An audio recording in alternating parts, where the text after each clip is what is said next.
Senate file will return to order, or excuse me, the Senate will return to order. We'll resume our second readings. Once everybody gets on the floor.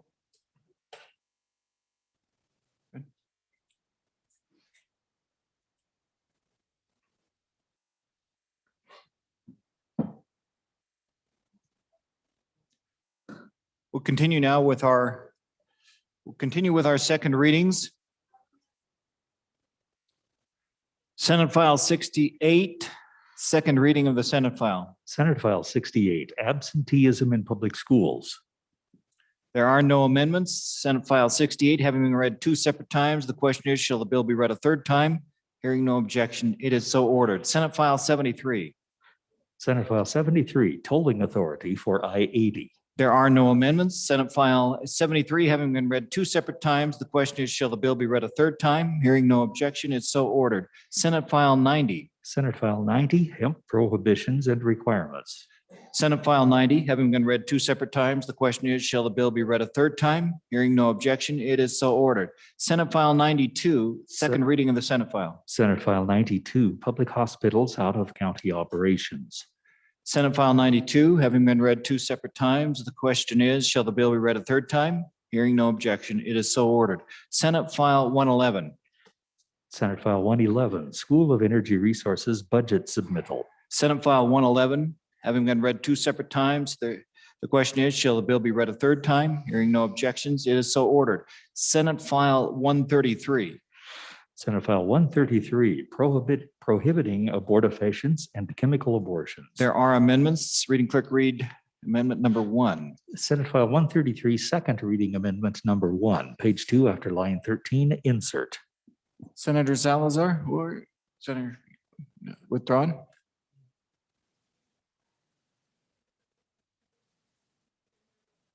Okay.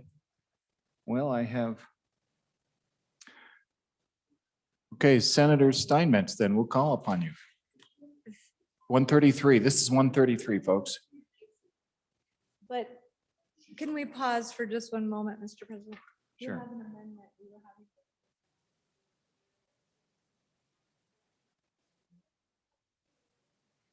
you- Okay. With that having been said, we are on second reading amendment number 1 to Senate File 133. Call on you, Senator Steinmetz. Thank you, Mr. President. I would move second reading amendment number 1 to Senate File 133 and ask for the body's favorable consideration. Fellow senators, yesterday we had some concerns with this bill and wanted to make a few amendments to just tighten up some language. So on page 2, after line 13, we are inserting Romanet III, the treatment of a natural miscarriage according to currently accepted guidelines. That is in the section B of prohibitions. And so it shall not apply to a treatment of a natural miscarriage. And that is added in after line 13. Then we also took the good senator, the sponsor of the bill, at his word, and he had said he wanted this changed to a misdemeanor. And so that's what we did. I would stand for any questions on the amendment, and if there are no questions, call for the question. Questions on the amendment? Questions on the amendment? There are no questions or discussion. We are on second reading amendment number 1 to Senate File 133. All those in favor say aye. Aye. Those opposed, nay. Amendment passes. Reading clerk, read in the second amendment. Senate File 133, second reading amendment number 2, page 2 after line 13, insert. Senator Perkins. Thank you, Mr. Chairman. I had moved second reading amendment number 2 to Senate File 133 and asked for the body's favorable consideration. Mr. President and members of the Senate, looking at this bill, I became concerned about a couple of things, particularly in light of our discussion yesterday. And we talked about miscarriages, sometimes known as spontaneous abortions, and how we do those things, and some of the problems that created. And with that, I also went back, and the fact that as we were talking about this, that there was no viability considerations. And as I looked at that, I believe that viability considerations would resolve most of the issues with respect to miscarriages that we were talking about. And so what this amendment does two things, going back and borrowing from language that's already in existing statute on the prohibitions against abortion. And so it does two things. And this, if somebody doesn't like one of these, this amendment is easily dividable. But so what this does is it goes into the part of the bill that deals with exceptions. And so the way the structure of the bill is, Mr. President, we have in subsection A, we lay out the prohibited action. And then you come down to the subsection in the bill that deals with exceptions. And there's two exceptions there. And this amendment adds two more exceptions. And the first one is adds a new Romanet 3 that you see inserted on page 2 after line 13. It puts in a new Romanet 3 that says an abortion performed on a non-viable embryo, fetus, or unborn child. That language is copied directly out of 35-6102, which prohibits no abortion after viability. And so it just borrows that language. So that's one concept. And of course, when we talk about the miscarriages or these spontaneous abortions, by their very nature, they're non-viable because the body something's gone wrong and the body is expelling this the product of the conception. Then the second part of it is simply a Romanet 4, which this bill didn't take into consideration, and it creates an exception. So it allows for treatment necessary to preserve the woman from an imminent peril that substantially endangers her life or health according to appropriate medical judgment. And that's the other exception it creates, which is also available under as an exception to the other abortion statutes. It's pretty much language borrowed directly out of other statutes that deal with abortion to provide that health and life, health and safety issues for the mother. And so with those, that's my explanation, and look forward to answering any questions on this issue. Thank you, Mr. President. Thank you, Senator Perkins. Senator Salazar. Thank you, Mr. President. I'd like to divide the amendment if I could. I'd like to Go divide ahead, it. proceed. Tell us what you're thinking there. I'd like to divide it lines 1 through 5, and then divide it 6 through 8.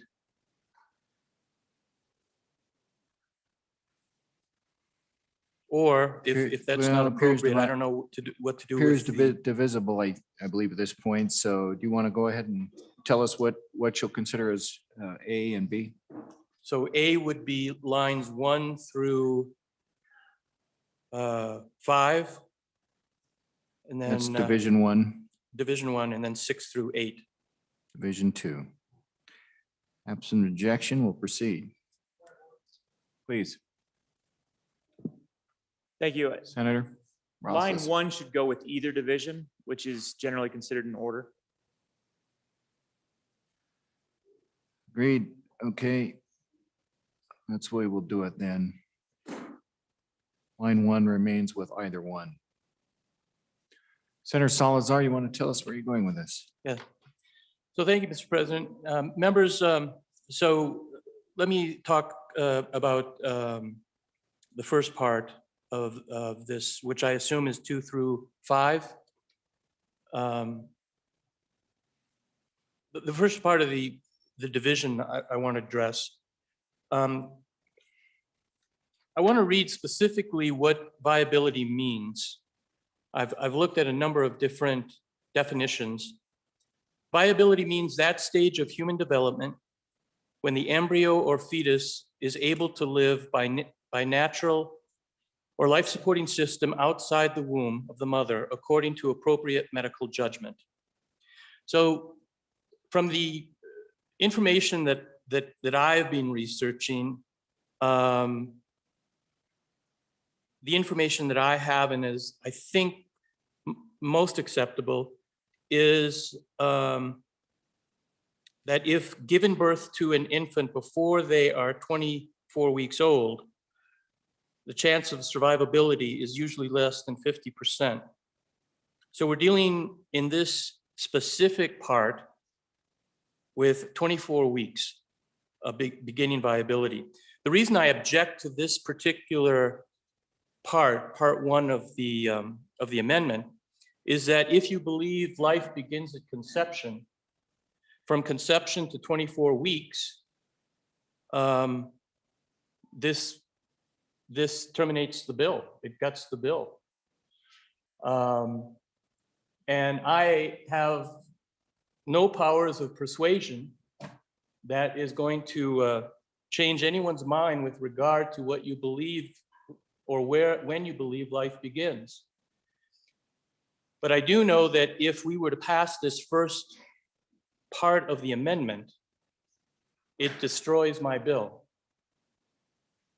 I would ask that you vote against this first part for that reason. And Mr. President, I call for the ayes and nays on this amendment. Thank you. Further discussion on Division 1 of second reading amendment number 2 to Senate File 133. Further discussion, Senator Perkins. Thank you, Mr. Chairman. I do appreciate this, and the sponsor of the bill and I have had a talk about this morning, and I think there's a little bit of a difference of opinion on this. And going back to the previous speaker's comments, I mean, if you look at 35-6102, which is the general, and I'm not arguing the fact that what he said is not true. With respect to what the effect of it does to the bill. If you go to 35-6102, that's the prohibition on abortion. And it simply reads, an abortion shall not be performed after the embryo or fetus has reached viability, except when necessary to preserve the woman from an imminent peril that substantially endangers her life or health, according to medical judgment.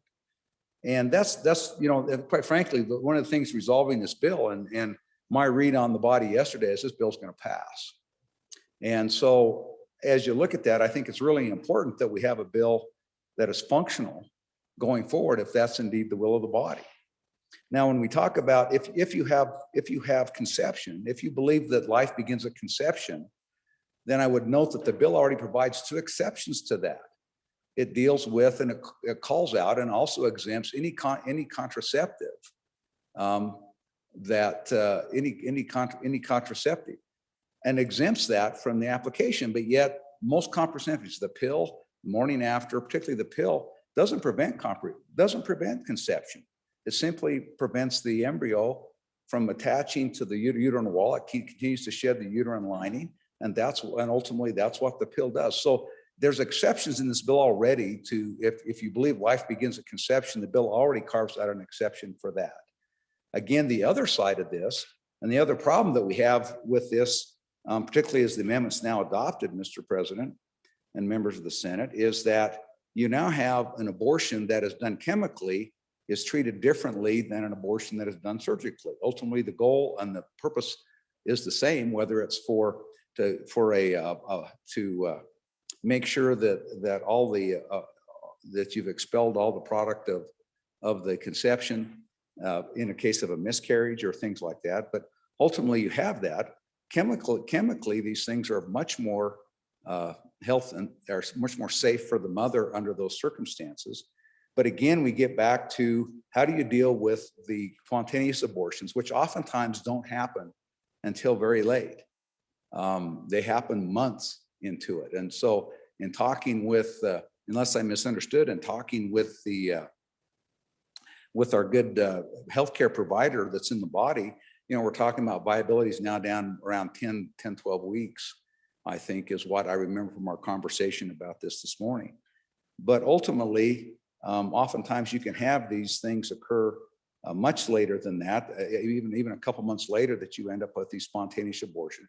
These spontaneous abortions or miscarriages, then you have to follow up to make sure that everything is as it should be. And so you follow up with these types of drugs to make sure that those things happen.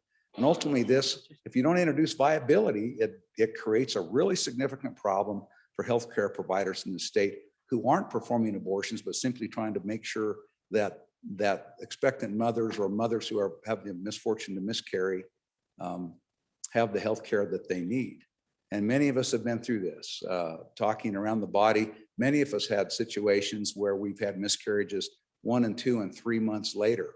They're heartbreaking scenarios because you're excited about having a new child in your family, and yet there you are. And so you look at this and ultimately it creates a potential technical violation if we don't do something about viability and tie viability into this concept. And so I urge you to think about this hard. It does reduce that, but I think you also have to look at what the state of the law is now and what it is with respect to viability and how it works with abortions under the United States Constitution. We may not agree with the decisions about it, but nevertheless, that is the law. And so with that, I urge the body to seriously consider this amendment. Thank you, Mr. President. Thank you. I saw Senator Scott stand first. We'll go there and then to Senator Hicks. Mr. President. Mr. President, on the amendment, first, my understanding is the miscarriage rate is in the vicinity of 1 in 8 pregnancies. I think that does put perspective on it. It is much more common, I think, than many people realize. Mr. President, I'm going to muddy the water a bit. However the amendment turns out on this vote, I'm going to suggest on third reading that if you remove the word non-viable, said performed on an embryo, fetus, etc., and I would suggest using the words not capable of growing to the point where a child can be born, a live child can be born, or something like that, where you describe this, because I think there is confusion over the non-viability term as it is here. So I think, Mr. President, I think the amendment is needed. I'm just trying to suggest compromise language, however it turns out. Senator Hicks. Yeah, Mr. President, on and against Division 1, and not that I understand the intent of what my good chairman is trying to do, but I think the wording in this actually creates a tremendous more confusion in the statute, because the existing statute doesn't use any terminology associated with non-viable. So it's a new concept that's been interjected in there. The current statute, as it reads today, talks about viability. And it says, an abortion shall not be performed after the embryo or fetus has reached viability, except for when necessary to preserve a woman's life, which is consistent with Division 2. But we have a definition in Section 35 of what viability is. I cannot find a definition of what non-viable is. And so I think this interjects a concept into the statutes that we haven't contemplated. And I would concur with my colleague, the tall colleague from Natrona County. I think to accomplish the intent of what we're trying to do here to make the statutes consistent, because I think we need to come back with a third reading amendment on this to do that. Right now, this interjects terminology that's not existent in 35-6102, and I think it makes it extremely confusing. So on and against Division 1. Further discussion? Further discussion. We'll come back to Senator Salazar. Would you like to address any of these, or before we call for, Senator Perkins? Since he divided, I'll use my second time. The vice president makes a point, but quite frankly, non-viable simply means not viable. So you know what viability is, so it's the opposite of viability. I don't think it creates, there may be some better terminology. The issue you run into with creating an exception, you had to state it in the negative instead of the positive. That's the only difference. But thank you, Mr. President. Okay, senators use his second time then. Ready for the question on Division 1? Question on Division 1. Roll call vote, because a vote was called for, standing vote.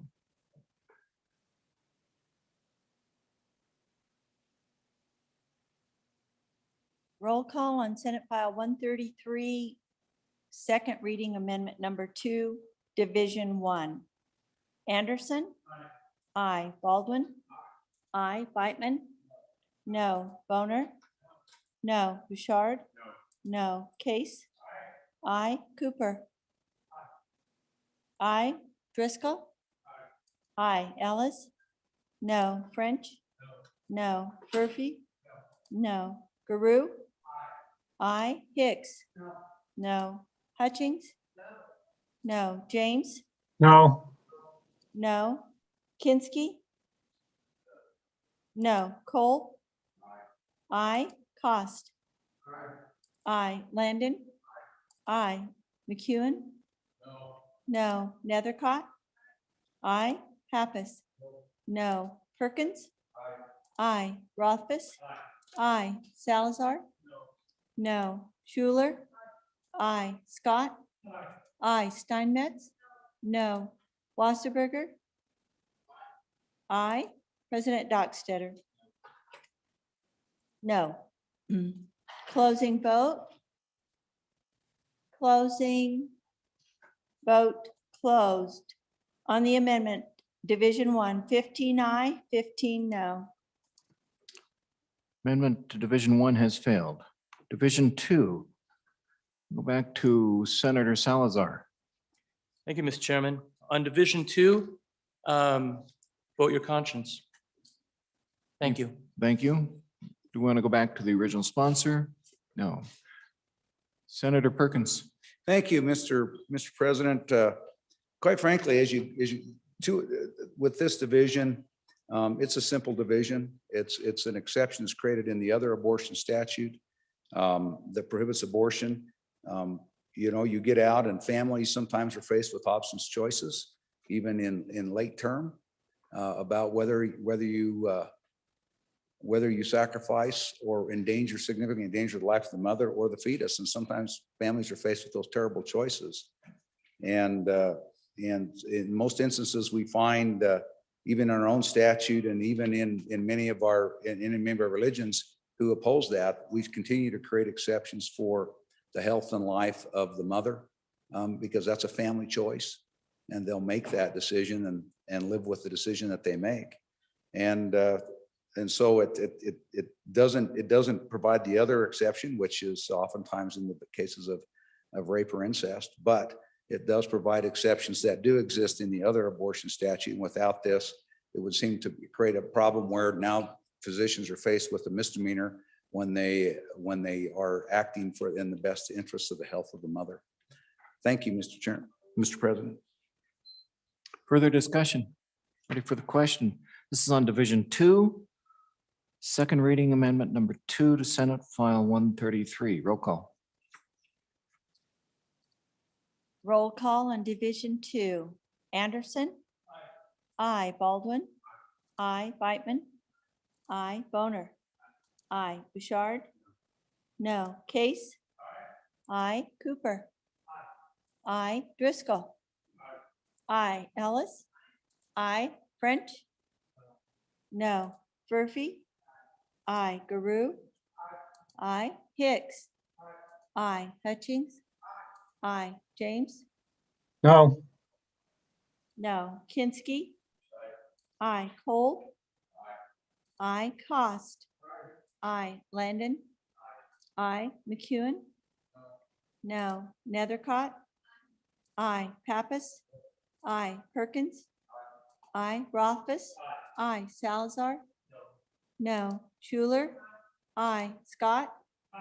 Aye. Steinmetz? No. Wasserberger? Aye. President Dockstetter? Aye. Closing vote? Closing vote closed. Division 2, 24 aye, 6 no. Division 2 to second reading amendment number 2 to Senate File 133 has passed.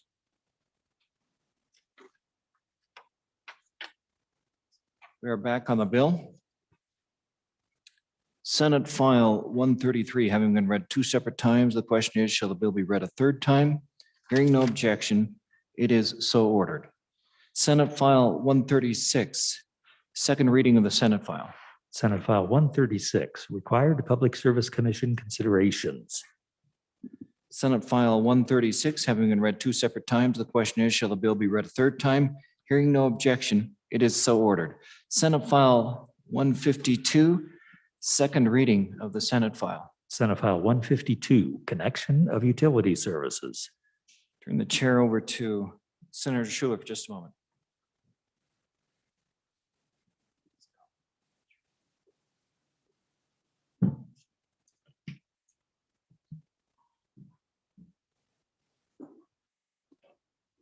Senator Dockstader. Thank you. I just wanted to clarify, folks, when I introduced this yesterday, at the end, I was going over all my notes. One note that I forgot, I need to declare that I serve on a member-owned co-op board that involves natural gas service. It is not my income, it is not my occupation, but I felt it important to acknowledge that for the Senate body, and I'll still be voting on it because it doesn't involve, the genesis of the bill does not involve that particular board. And I think overall, it involves a product that involves all of Wyoming, a mineral product. So I'll be voting on it, but I needed to declare that. Thank you.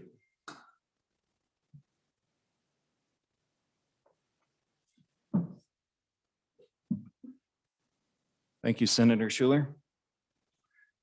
Senate File 152, having been read two separate times, the question is, shall the bill be read a third time? Hearing no objection, it is so ordered. Senate Joint Resolution 4, second reading of the joint resolution. Senate Joint Resolution 4, School Capital Construction Constitutional Amendment. There are no amendments. Senate Joint Resolution 4, having been read two separate times, the question is, shall the bill be read a third time? Hearing no objection, it is so ordered.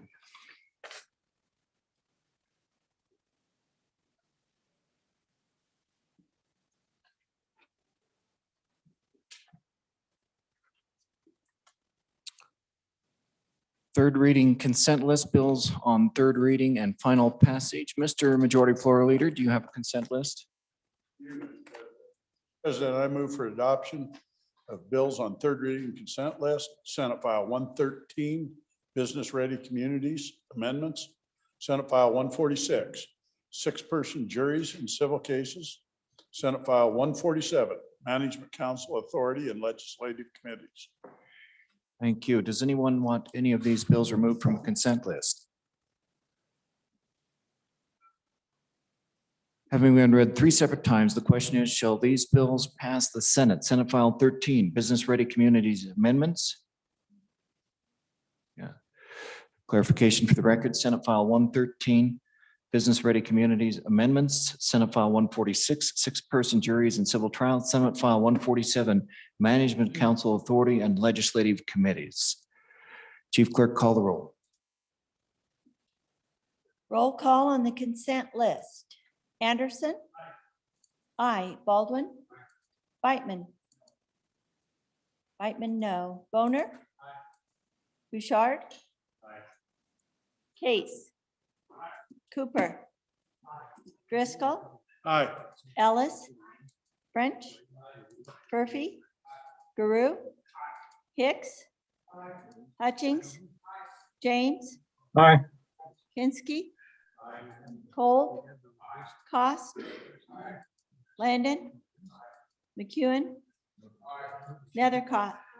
Pappas? Perkins? Rothfuss? Salazar? Schuler? Scott?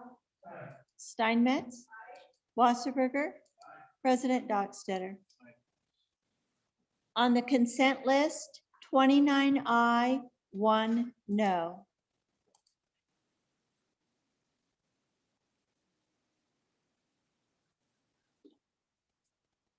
Senate File 113, are there any changes? Hicks, aye to no. Bouchard, aye to no. James, I don't know. I'm sorry, say again. James, I don't know.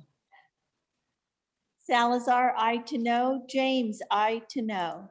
Case, aye to no. Steinmetz, aye to no. McEwen, aye to no. French, no. Closing vote. Closing vote closed. Senate File 113, 21 aye, 9 no. Senate File 146, are there any changes?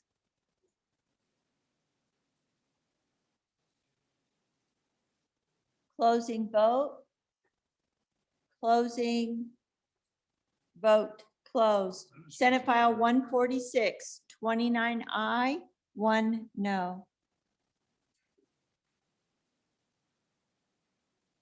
Senate File 147, are there any changes? Whitman, no to aye. Closing vote. Closing. Vote closed. Senate File 147, 30 aye. Having received the affirmative vote of the majority of the members elected to the Senate, Senate File 113, Business Ready Communities Amendments, Senate File 146, six-person juries in civil cases, Senate File 147, Management Council Authority and Legislative Committees have passed the Senate.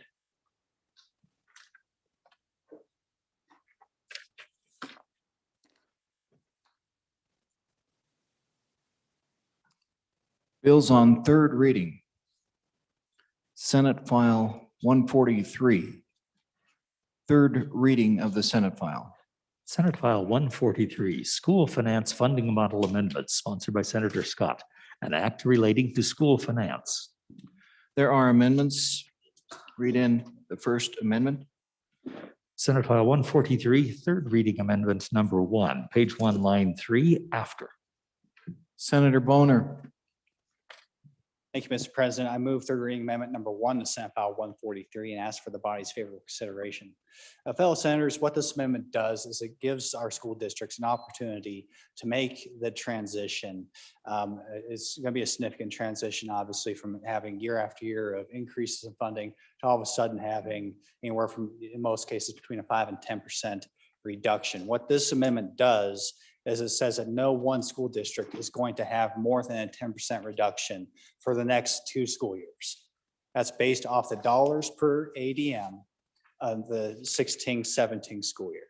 So as kind of the high water mark where we reversed course for a little while, we went ahead and made some minor cuts, like 1 or 2% cuts, before we of course increased school funding with the current year and then expect to do so again this year. So what this does, there's a handful of districts that are sort of the outliers that have more than 10% reduction. This takes care of these districts. And frankly, you know, I have to talk about one of the school districts in my Senate district, which is Commerce County School District number 2.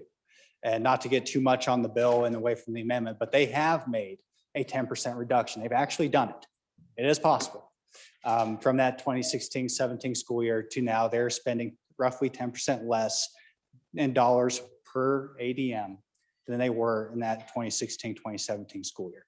And guess what? They still have school in Glen Rock, Wyoming. The world hasn't come to an end. But we need to take care of them. What the bill is now, it takes another 11% out of that particular district, which overall, if you take into account the past several years, it's more like a 21% cut.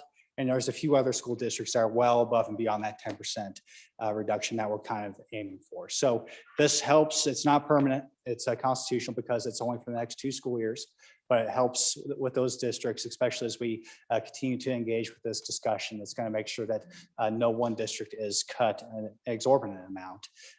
And so it helps the bill along. I think it makes it workable. Of course, when we have this situation that we have where the expectation is rather unreasonable, that we're going to come up with some equation here in Cheyenne that's going to work for all of our school districts. It highlights the absurdity of, frankly, of the system we have now. And this helps navigate some of the unintended consequences of the bill in a way that's going to help some of our smaller school districts. And in at least one case, a school district that has done the right thing and went ahead and made those 10% cuts.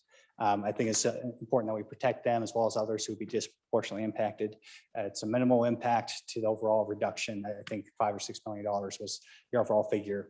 So minuscule, about less than 0.5%. So that's what the amendment does. We do exclude special education and also any one-time expenditures for transportation. If you had a bus, a bunch of buses you purchased, those would not be included in the calculation. So that's basically the amendment. I hope you can support it. I think this gets it in the bill, and it's a good bill already. This makes it to a point where I can support it personally, given just the internal politics of my own legislative district. I hope that you all can support it. We are in third reading amendment number 1 to Senate File 143. Discussions, Chairman Scott, and we'll work our way around the room. Go ahead, Chairman. Mr. Chairman, we attempted to get from LSO a firm figure as to what this was going to do financially. And Mr. President, they were unable to provide it. And no criticism to the LSO for that. They are currently overwhelmed with bills on both sides they have to staff, and it just wasn't physically possible to do everything. So you're stuck with my estimate of what it will cost. And my guess is it will be somewhere between $4 and $6 million in terms of savings. So this is going to reduce the savings we're going to get a bit. Mr. President, I do rise a little reluctantly, but nonetheless rise to support the amendment. Frankly, I think when you go over a 10% reduction, you are starting to cause some administrative difficulties for a district in accommodating to that. They do need a little time. This is a limited time thing, probably setting a precedent as long as we can afford the precedent. But it is, I think, a luxury we can afford at this point. I guess a luxury is a wrong word for it, but we can, I think, live with it at this point. Mr. President, I will say that it does, the district that is most affected appears to be Teton County. And this provides substantial relief to their difficulties. So I think it doesn't make or break the bill either way, but I think it's a fair modification that is something we can live with and will help the affected districts. So Berger, did I see you stand while we're in the neighborhood? Then we'll go to the back of the room. Senator Wasserberger. Thank you, Mr. Chairman. Just looking at the handout on Senate File 143. The districts that would have relief as a result of this is Bighorn number 1, Bighorn number 2, Converse number 2, Johnson number 1, Lincoln number 1, Niobrara 1, and Park 1.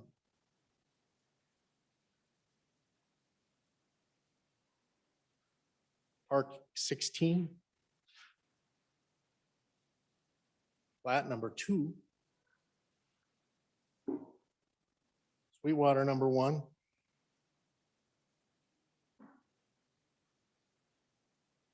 it looks like Teton number 1. Actually, the district that gets the most relief is actually Bighorn number 1 and Niobrara number 1.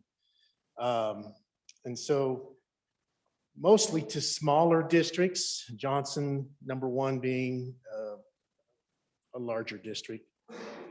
So, but the last question I have really for the sponsor is, is this tied to federal money too? Is federal money involved? So essentially what we're doing here is actually helping a lot of small schools. And I don't know what the impact is to large schools. Thank you. Hold those thoughts, Senator Boner. Let's go back to Senator Hicks. Yeah, Mr. Chairman, the only question I really have on this is why we went back and picked the school years 2016, 2017. Because they may not be representative of what happened in 18 and 19. Now, we know this last year was an anomaly, especially with the online schools and the COVID but I just want to understand why we went back to 2016 and not 2017 or 18 or 2018 and 19, which is the last true data point that we have that wouldn't somehow bias it with COVID. So just a little explanation as to why those 2 years were picked out and not 2 of the later years that are more representative of the ADMs that we currently have in our school districts. Any further questions or discussion before we go back to Senator Boner? Senator Scott, go ahead. Mr. President, and since these do have significant financial impact, I will ask for the ayes and nays on these amendments. Okay. Mr. President, I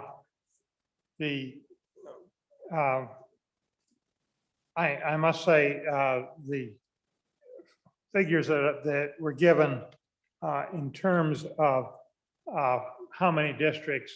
The list I have is significantly shorter, and I don't know the source of the difference.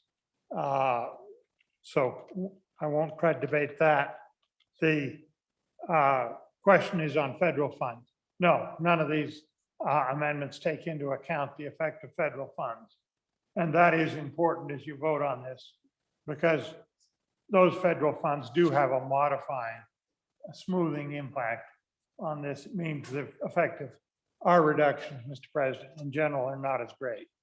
But we have not in any of these numbers looked at the federal funds. They do modify the situation somewhat. And that is something that you have to take into account. Thank you. Okay, it looks like we'll be back over to Senator Boner, the sponsor. Hey, thank you, Mr. President. Thank you for the questions and discussion. Just to follow up on my colleague from Biggs Creek, when you look at that sheet that shows the differences from one year to the next, from this school year to the next, if this bill is passed, I think it's important to understand, especially those smaller school districts like say Niobrara number 1, those numbers are inflated because I believe they have a virtual school. And so it's useful for me. I go back to a March LSO memo that's on our LSO website that kind of does end of session summary. It shows the historic budgets of those districts. And if use an example, Niobrara 1, I use that because it's close to my neck of the woods. They're up significantly because they have that remote option. So which gets to the Vice President's point.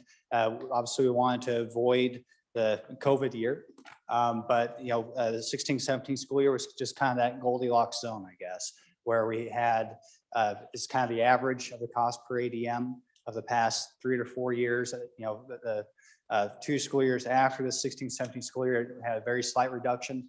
Then if for those of you who here, of course, we increased funding, if you remember that. So it was kind of, we look at the cost per ADM based off the projections, once again, based off that memo from LSO last year is just right in the middle. So we weren't picking the low spot. We weren't picking the high spot. We were picking something right in between. So that's the amendment, Mr. President. I think it's really important. Like I said, I know it's only a handful of school districts that are affected, but it's important that we don't do anything more than a 10% cut in any individual school district, at least for the next couple of years while we continue to figure this out. It's important that we make sure that we have an opportunity at least to make a transition instead of just hitting these school districts disproportionately right off the bat. So I ask for your support in the amendment. Okay, we are in third reading amendment number 1 to Senate File 143. Ready for the question? Roll. Ayes and nays called for. Chief Clerk, call the roll. Third reading amendment number 1, roll call. Anderson? Aye. Aye. Baldwin? No. Beitman? No. Boner? Aye. Aye. Bouchard? Aye. Case? Aye. Cooper? Aye. Driscoll? Aye. Ellis?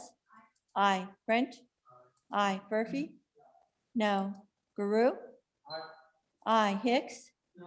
No. Hutchings? Aye. James? Aye. Aye. Kinsky? Aye. Cole? Aye. Cost? Aye. Landon? Aye. McEwen?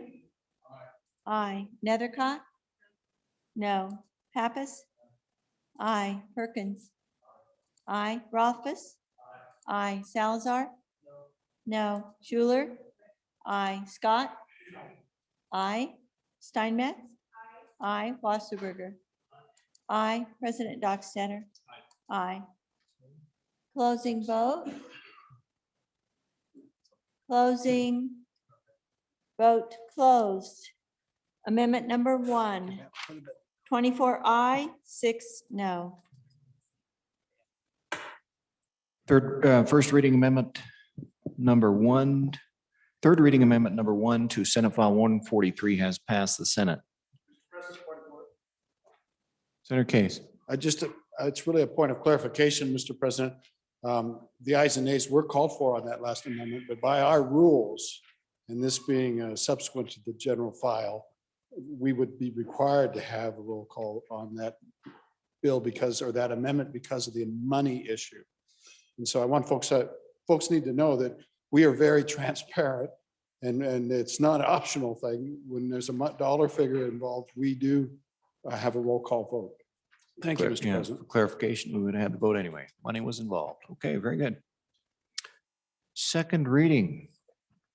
Reading clerk, read it in. Senate File 143, third reading amendment number 2, corrected copy, page 46, lines 1 and 2 in. This is third reading amendment number 2 to Senate File 143. Senator Scott. Mr. President, I ask adoption of this amendment. Mr. President, this is a technical correction on a couple of issues that the LSO found subsequent. There are things that were affected by the standing committee amendment. It's a technical correction. I know some of it involves the effects of the cost of regional cost adjustment. That's what's involved, Mr. President. It doesn't involve money, doesn't need a roll call. I ask for the support of the Senate on it. Questions for the sponsor of the amendment? No questions. All right, we are on third reading amendment number 2 to Senate File 143, corrected copy. All those in favor say aye. Aye. Those opposed, nay. The amendment has passed.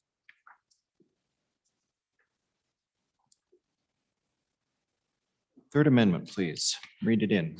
Senate File 143, third reading amendment number 3, page 52 after line 18, delete.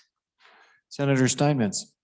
Thank you, Mr. President. I'd move third reading amendment number 3 to Senate File 143 and ask for your favorable consideration. Fellow senators, this amendment comes to you because of the impact of the virtual education on a couple of our districts. As you know, Bighorn 1 was receiving 34.7% change from current law, and Niobrara 38.2%. And so simply in your email box, there is a forward that relates to this amendment. I know you have a full inbox today, but I did put an exclamation point by it if you want to look at the charts. That was on page 1 of the chart, or was two of the charts that I just read you, the 34 and 38%. And then on page 3 would show you the percentages and what they would look like. That would take Bighorn 1 down to 15.27% and Niobrara down to 17.68%. And what it simply does is for school year 20, 21, and 22, the district can have the average ADM for the 3 immediately preceding years or the ADM, whichever is greater. And so then it would revert back to actual ADM in 22, 23. And this is just an attempt to, these folks that are providing the online virtual education through these trying COVID times, and the parents that have selected that, we just don't want to penalize them for providing that great service and for their enrollment going up so much. And so this is an attempt to try to even that out just a little bit. The net cost for that is going to be 1.9 million, according to our good LSO staff, that we're able to adapt this and get us that number. So I sure appreciate their help on this amendment. And I would ask for your favorable consideration and stand for any questions on the amendment. Questions for the sponsor? Let's go to Senator Scott. Mr. President, first I will confirm that 1.9 estimate. I went and talked to the LSO staff this morning, and that is the figure that they had come up with. Mr. President, the problem I have with this, the COVID year, this year was wild in terms of school finances. And what happened was these 2 districts, Mr. President, were very entrepreneurial, went out and marketed a virtual school quite successfully, each one of them. It's not clear to me whether that will continue or not now that we're getting past the COVID epidemic, and hopefully we'll be largely free of it by the fall and people will be able to return to their normal classrooms. there's no evidence that I know of whether this helped or harmed the students involved. It is, I've thought that, well, I'll bet it doesn't continue in near this scale, so it's probably inappropriate to base next year's funding on it. So for that reason, I frankly do not support it, but the dollar amount is such that it is not a major item in terms of our bill here, but every little bit helps. So because I can't see how much good it's actually going to do the overall system, I don't want to support this amendment. Further discussion? Senator Steinmetz, back to you. And Senator, I will note that heard the phrase "it costs us much," and I've heard the phrase "dollar amount." Take a roll call after you're done. Go ahead. Thank you, Mr. President. Just to bring us home on this one, the programs have been highly successful. People are very loyal to them in my neck of the woods. They are really enjoying the instruction method and the flexibility that it also affords them in daily life. And so it has become a way of life for some people. And so to continue it on just until that 22-23, where we go back to the normal ADM, I don't think it's wrong to give these folks a little softer landing than increasing them to the 34 and 38%. So appreciate your time and would ask for your favorable consideration on this amendment. Okay, thank you. Absent rejection, we'll do a roll call. Chief Clerk? Third reading amendment number 3, roll call. Anderson? Baldwin? Aye. Beitman? No. Boner? Aye. Bouchard? No. Case? No. Cooper? Aye. Driscoll? Aye. Ellis? Aye. French? Aye. Murphy? No. Guru? No. Hicks? Aye. Hutchings? Aye. James? No. No. Kinsky? No. Cole? No. No. Cost? Aye. Landon? No. McEwen? No. Nethercott? No. Pappas? No. Perkins? No. Rothfuss? No. Salazar? Aye. Schuler? No. Scott? No. No. Steinmetz? Aye. Aye. Wasserberger? Wasserberger? Aye. Anderson? Aye. President Dockstetter? Aye. Closing vote? Closing vote closed. On the amendment, 14 aye, 16 no. Third reading amendment number 3 to Senate File 143 has failed the Senate. Third reading amendment number 4 to Senate File 143. Reading clerk, read in the amendment. Senate File 143, third reading amendment number 4, page 47, lines 4 through 20, delete. Senator Guru. Mr. President, I move Senate or amendment, third reading amendment number 4 to Senate File 143 and ask for your favorable consideration. Good members of the 66th, this amendment is simple. Lines 1 through 5 of the amendment would delete the standing committee amendment position to use the 2020 hedonic wage index as the only index for the regional cost adjustment. The amendment would use the Wyoming cost of living index as the regional cost adjustment within a minimum of 100 and eliminates the hedonic wage index as being used as the regional cost adjustment. The use of the Wyoming cost of living with a minimum of 100 approach was endorsed in the Campbell County 4 decision, and I ask for your favorable considerations. Line 7, one more thing. Line 7 through 20 are conforming amendments to the central office resources consolidation in paragraph D, Romanet 3, beginning in school year 22-23 to ensure that the salaries for all school districts use the WCLI with a minimum of 100.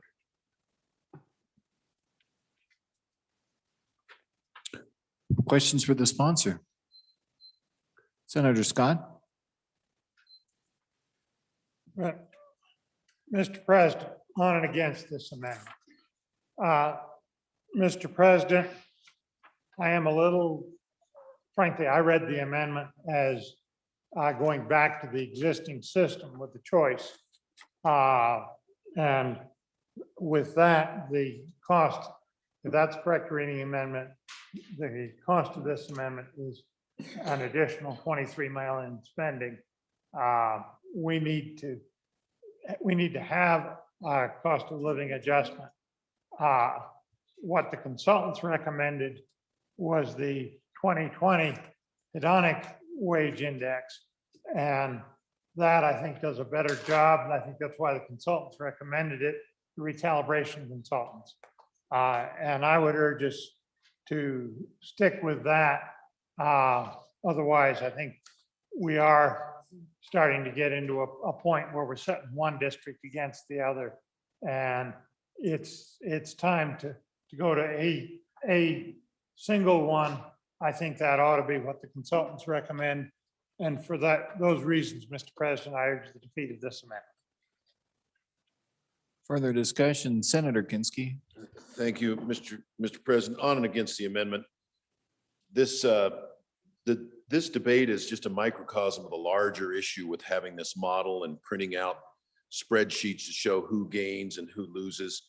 Currently, we're on a cost of living index from 2005 because we've never had the will to get off of it, because every time somebody looks at updating it, they get that spreadsheet and you see the winners and the losers, and the votes start dropping off to do the right thing, which is to keep the cost of living index up to date. And the consultants recommended that we abandon the current formula and go quite simply to, as my friend from Bates Creek points out, the 2020 hedonic wage index, and then update that every 5 years and let the cards fall where they may. But right now we've got all kinds of distortions in the system because we're using indices that are out of date by 16 years. So on and against the amendment. Further discussion, Senator Rothfuss. Thank you, Mr. President. I just wanted to provide some clarification on how the system works now and what this would change, because I'm not sure everybody's particularly familiar with what we're talking about. So before we vote on it, let's become familiar with what we're voting on. So one component of the model is what's called the regional cost adjustment. And this is exactly what it sounds like, where based on cost of living throughout the state, there are a series of different regional cost adjustments associated with the funding model, and it varies rather substantially. Northwestern part of the state actually has about a 38% bump, and that only applies to salaries and a few other aspects of the funding model. So not the entirety of the funding model, but certain components of the funding model are adjusted through a regional cost adjustment. When you calculate it, there are 3 different options that were put into place in the original funding model as alternatives. You have a choice between the 2005 hedonic wage index, as calculated in 2005, based on things in 2005, and a hedonic wage index is a regression analysis trying to take into consideration all of the factors that seem relevant statistically within the state to determine an equivalent salary, where you're considering things like the quality of life, how far you are to certain conveniences and amenities, and do you have a nice orchestra nearby? Are the cheeseburgers good? Those kinds of things. That's one option currently. The other is the WCLI, which is our labor index, and that is up to date. That's not the 2005 WCLI. That is a WCLI that changes whenever they update the WCLI. And the third factor in the current model is the number 1 or 100. And that was part of one of the Campbell decisions where the court said nobody can have a regional cost adjustment that leads to a lower value than the base model, which may or may not have been a great decision. It's one of the points in that Supreme Court case that I question, but that's in there. So the remedy then by the legislature at the time, Mr. President, was to say, all right, well, those are the 3 choices. There was a lot of fighting over which one we would use. Different counties, different districts advocated for different outcomes. And the decision then, Mr. President, was, all right, well, we'll go with all 3 and you get to choose. So that's where it's been for over a decade. We've had recommendations over the years, specifically with regard to the hedonic wage index, where it needs to be updated.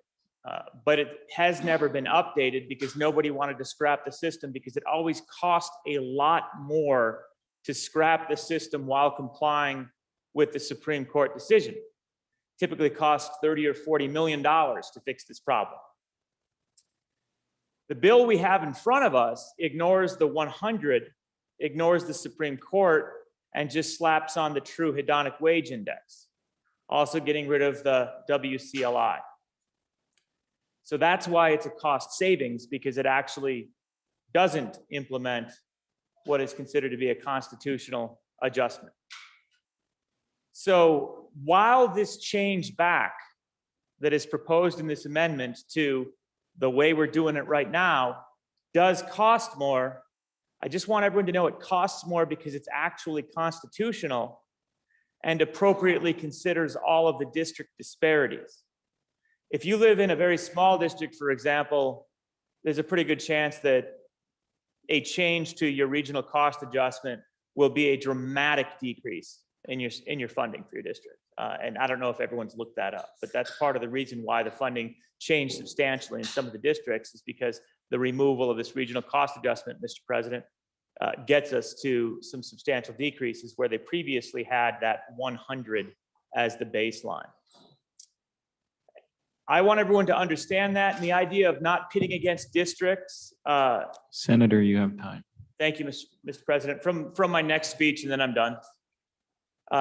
It is just one district, really, that this costs a substantial amount of money from. So this is just pitting against an unnamed district on and for the amendment for that purpose. I think we're better off with the current system than just willy-nilly going into an alternative, even though there's a lot of sense to the alternative, to be honest, Mr. President.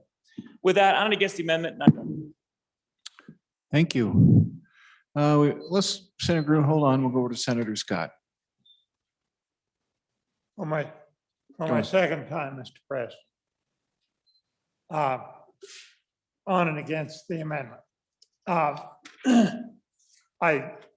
do think it is important that we do follow the consultant's recommendations here, which is what the bill is before you without does in terms of going to this hedonic 2020 update, his hedonic wage index. I will say Constitution, when you read the Constitution, it's silent on this issue. The Supreme Court ordered a particular way of doing it, Campbell decisions, that has proved to just ratchet up as every district picks the cost of living index that is most favorable to it. And that gives you an above average result continuous. And that's, Mr. President, then my mind, that's equivalent to just ratcheting things up. And I think that's what this amendment does. I think what we're doing is perfectly constitutional as you consider the whole sweep of things and the fact that we are making some adjustments that do lead to efficiencies. And I think they do. So, Mr. President, for all those reasons, I would hope we would reject this amendment. Further questions? We'll go back now to, well, Senator Grew, hang on. We'll go to Senator Hicks. Yeah, Mr. Chairman, on and against the amendment. And again, having sit through this, just to reiterate a little bit here, the consultants that we hired to look at this advised us that the only evidence-based thing that we can do with this, because what we're currently doing is using a legislative model, not the model that the consultants provided. The legislative model currently allows you to do the Wyoming cost of living one or the 2005 hedonic wage unit, whatever one advantages your school district. What the consultant said, that's not evidence-based, Mr. President. The evidence-based, even if you use a consultant's model, the advice that we got is the only evidence-based thing that we could do that will pass the litmus test under the court rulings was to adopt the 2020 hedonic wage index. They were clear on that, on against the amendment. All right, further discussion. Looks like we're going back to you, Senator Grew. Thank you, Mr. President. Well, I guess I could just say that it seems that we listen to consultants when we want to listen to consultants, and we don't when we don't. We go with the Constitution when we want to, and we don't when we don't. It seems that with this particular piece of legislation, we're going to be doing that quite a bit. And since we're only pinning, as it seems, one community out from all the others, and it happens to be one that I represent, I thought I'd get up and say a word. It's a quality of life issue, folks, for my community. And boy, I've said this before in this body, and I'm going to say it again because it obviously bears repeating, that in your communities, when you go to the restaurant and you see your son or your daughter's teacher and you talk to them about how their son or daughter's doing, that's a fabric part of your life. It's something that communities have. It's something that we all enjoy, something in Wyoming that we feel particularly proud of. The community I live in, it's altogether rare. Why? Because the cost of living in my community is different. It's higher. It's demonstratively higher. It's to a point now where a lot of our teachers can't afford to live there at all. And we need this regional cost adjustment to be able to have that shred of community fabric that frankly, everyone else in this room gets to take for granted. It's a luxury that you have.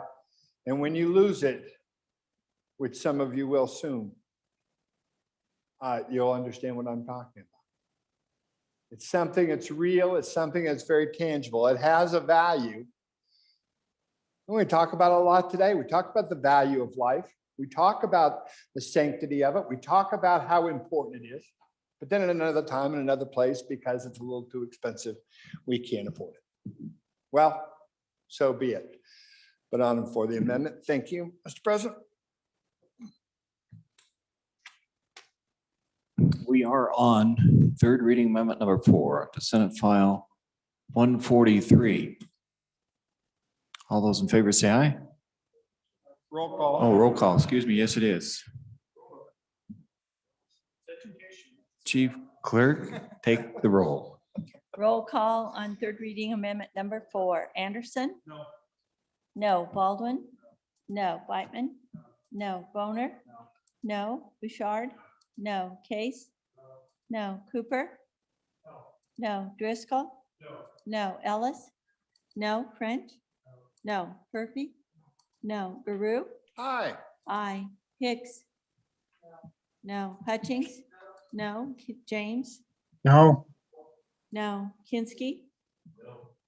No. Cole? No. Cost? No. Landon? No. McEwen? No. Nethercott? No. Pappas? No. Perkins? No. Rothbus? Aye. Salazar? No. Schuler? No. Scott? No. Steinmetz? No. Wasserberger? No. President Dockstetter? No. Closing vote. Closing. Could have gone either way.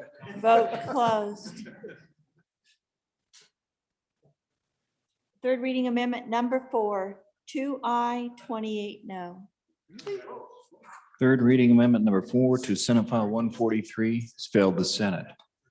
We are back on the bill, Senate File 143, school finance funding model amendments. Question on the bill. Question. Senator Landon. Come on, guys, I'm gonna throw some good stuff on you here. Mr. President, I know we're ready to push this through.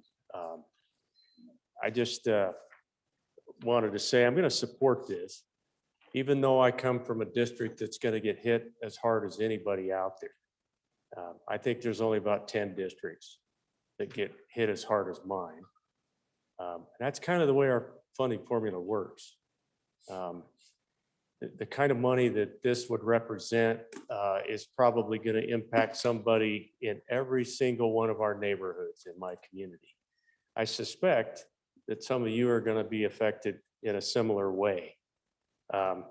I wanted to rise, Mr. President, just to say that we don't take this vote lightly, any of us, I know that. And I want the people back home to know that I understand that this is a really, really tough cut.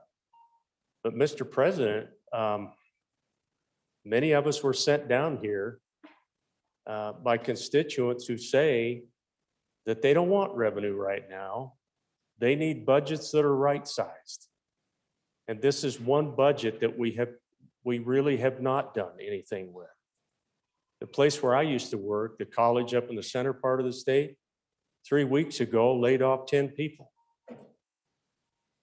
Prior to that, we took cuts of 10, 15% over the last 4 years or so. This is something we have to do. This one is up there in the 10, 15% range. I know this is not the last time we're going to get a chance to talk about this. So that's why I'm going to support it today. I think we'll have further dialogue later on in this session. I know we need to do something, and so I'm going to support it today. Thank you. Further discussion on Senate File 143, Senator Pappas. Thank you, Mr. President. I too, like my fellow senator from Dakota County, have real big heartburn with this bill, and I'm going to support it as well. I probably, unlike my senator, though, I have constituents in my community that are looking for revenue increases to help with education. However, I see the fact that that's not going to happen in this session, maybe not even in this biennium. And we do have that cliff coming. We really do. And so, it's with great distress that I'm going to have to vote for this. But I see we need to cut our spending if we're not going to increase our revenues. And like I said, I do have a lot of constituents who say, please, I'm willing to pay more to keep our schools. But since I don't feel that's going to happen in the session, I'm just forced to have to make the hard choice here and support this bill. So just wanted to give you the heartfelt wrenching of my soul that it's something that weighs heavily on me, because I am a proponent of a good education. But when we don't have the dollars to pay for it, and it's not in the it didn't look like at least my crystal ball tells me we're not going to pass any revenue for a while, revenue increases, then I think the only responsible thing is to cut our expenses so we can balance our budget. So on and for this bill. Senate File 143, further discussion? Let's wait to go back to the chairman. So let's go to Senator Furby. Thank you, Mr. President. Well, my district, as was pointed out, is the only county that has taxed itself to improve its schools. And I was sent here, and I was elected to try to keep the cuts to the schools at a minimum. I've looked at this situation carefully, and I know the schools are going to have to take cuts. Our administrator understands our schools are going to have to take cuts. But I think we need to continue to look at sources to fund our schools in the future. I just don't know that we continue to cut. But I'm going to vote in favor of this bill, realizing that we don't have many options available to us at this point. But I certainly want to look at options in the future. Thank you, Mr. President. Okay, we'll go, wait, Senator Scott, Senator Anderson. Mr. President, on and for the bill, my county takes a large hit, but it's not that big in the percentage, but it's big in dollars. But we all knew we had to do something. Our district said, we know we have to do something, but don't drop the hammer on us and drop it, 40% or 30% or something. So we're willing to go with this lesser amount. We like the idea of the 10% cuts. That seems reasonable in any 2-year period. So on and for the bill. Senator Kinski. Thank you, Mr. Chairman. Let's, the word needs to get out about what might happen. Let's start with what could have happened. Going back 3, 4, 5 years in this chamber, some of us here, some of us not here now, argued for slowing down the growth of the funding model, which grows 40% faster than inflation.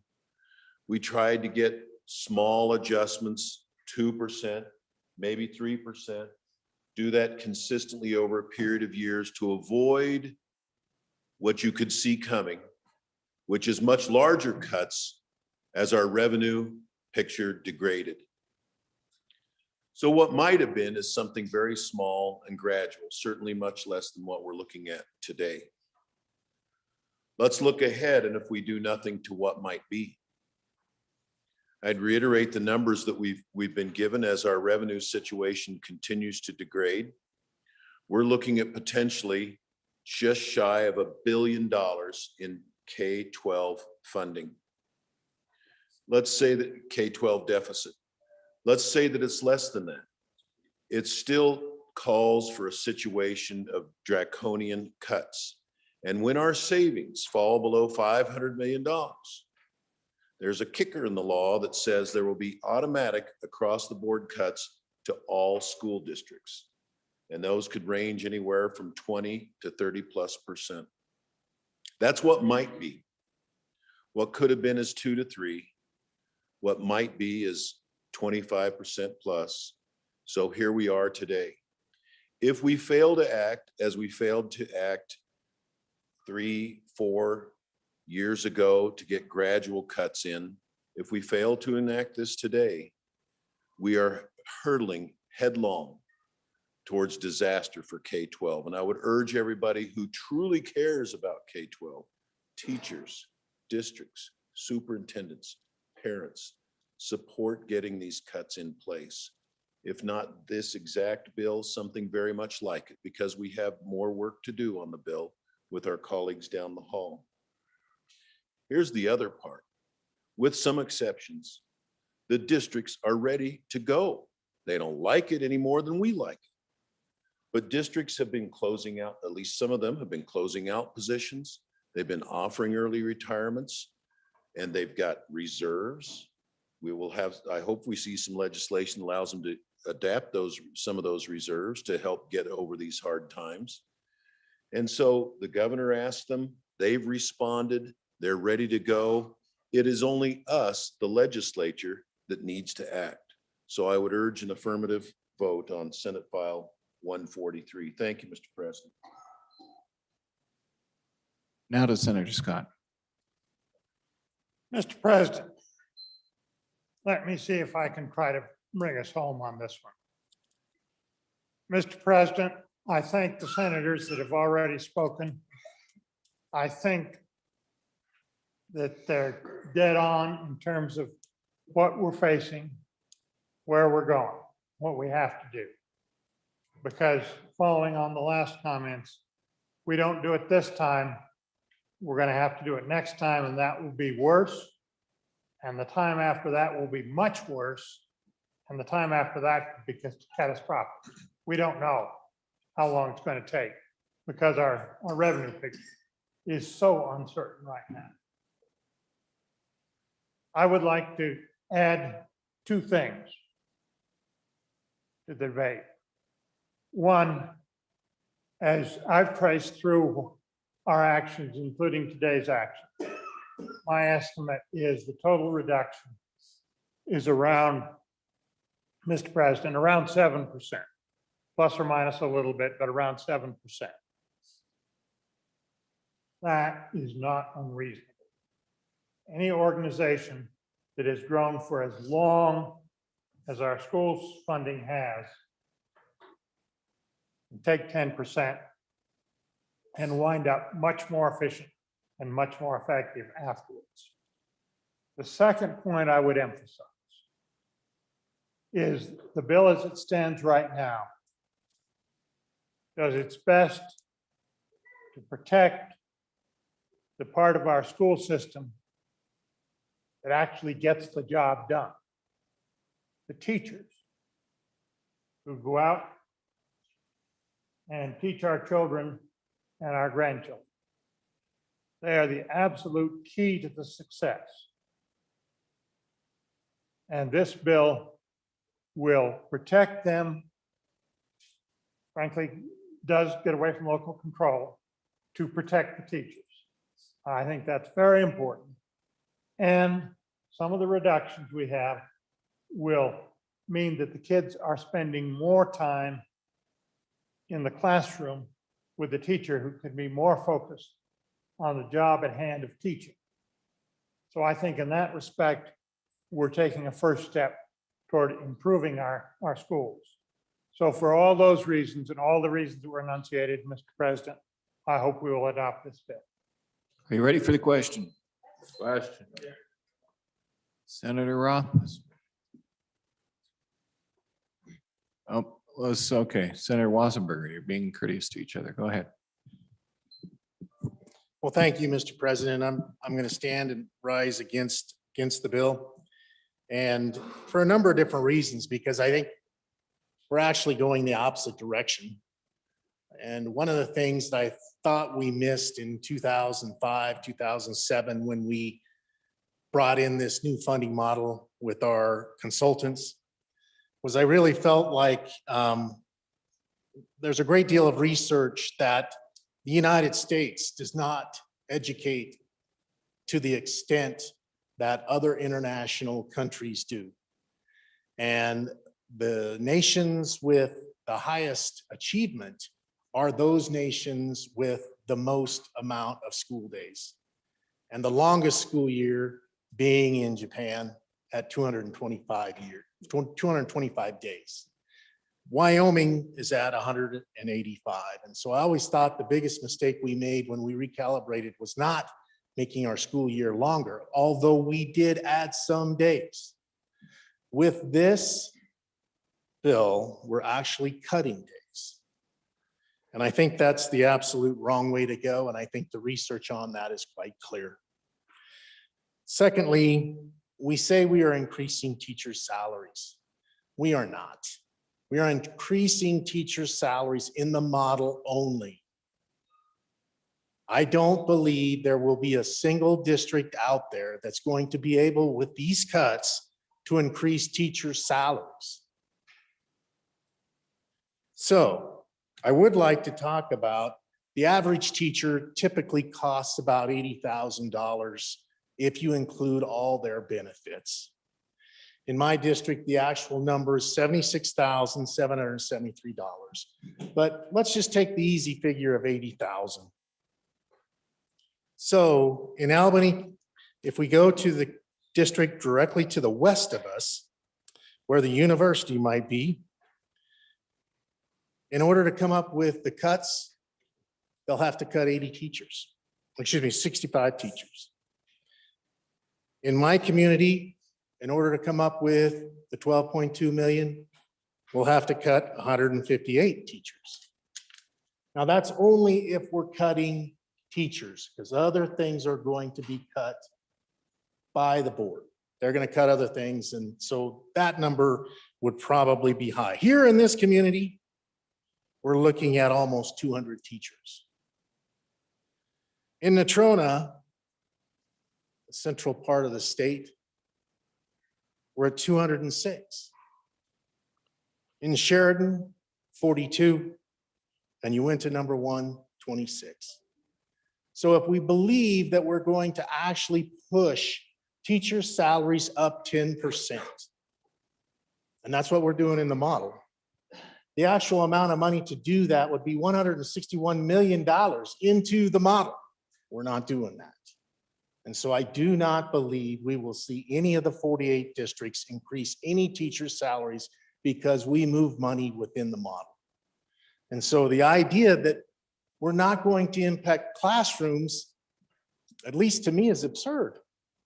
Because in our large districts, the class size has to go up.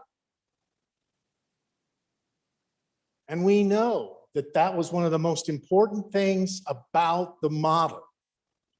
We passed on the opportunity to put that class size back in our primary grades.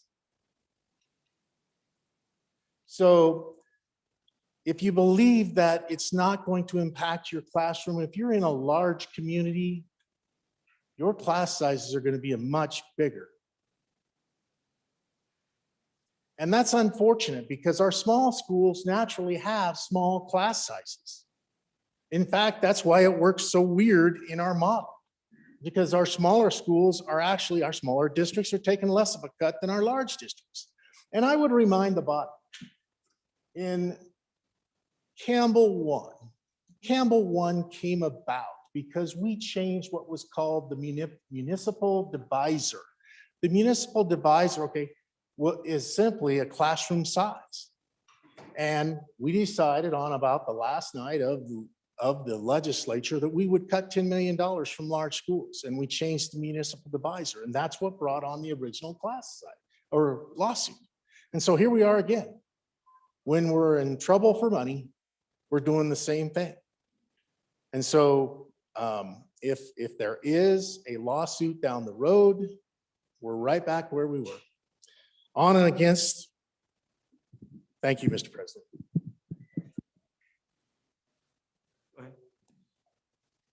Senator Rothfuss, you defer. Senator Schuler, very respectful. Thank you, Mr. President, and thank you for deferring. Yeah, I'm going to speak against it. As much as I know the work that the Education Committee's done has been a lot. I appreciate all that they've tried to do, the calibration committee as well. I think everybody's trying to figure this whole thing out. And again, I'm just going to bring up a horse that I beat it till it's dead, but the local control issue really does concern me. The fact that we're going to have to go back to our districts and say, gosh, we just didn't trust you guys to make your own cuts. Big government's going to do it. We're going to tell you how to do it. And I think that quite frankly is going to, there's going to be a lot of folks, I think, that will be upset with that. And so I wish we would continue to think about those folks back there and think about the fact that, yeah, we knew we were going to have to make cuts. I knew it. I think we've all known it. I'm okay with some of them, but I just think it would be a better deal all the way around if we would allow our districts and our school boards to make those decisions. Thank you. Senator Rothfuss. Thank you, Mr. President. On and against the bill, and honestly, when I cast a no vote here, I'm going to sleep well with that no vote. The potential anguish I'll have is if this bill is implemented, seeing it implemented. If we actually pass this through both chambers and gut education in the state of Wyoming, and it will be substantial. The idea that this is just a small trim that can be weathered just is not borne out by the facts of how the funding model works and how funding in districts work. Good senator from Campbell County pointed out the jobs that will be lost, the teachers that will be lost. That's where the dollars go. They primarily go to teachers and people. And the only way to save 7%, if that's the correct number, is to cut about 7% of the people. Again, we don't have enough paper budget. We don't have enough externals. We don't have enough other things to make up that significant amount. And there's no question that perhaps you can trim here and trim there, but at the end of the day, it's going to be people in our communities that lose their jobs. It's going to be people that have to leave the state because there aren't going to be other education jobs in the state. So they're departing. That'll be 700 Wyomingites, folks that we care about, that are going to be going to other states. And honestly, they'll probably be recruited. The other states will be thankful for this piece of legislation because we'll send some wonderful people there.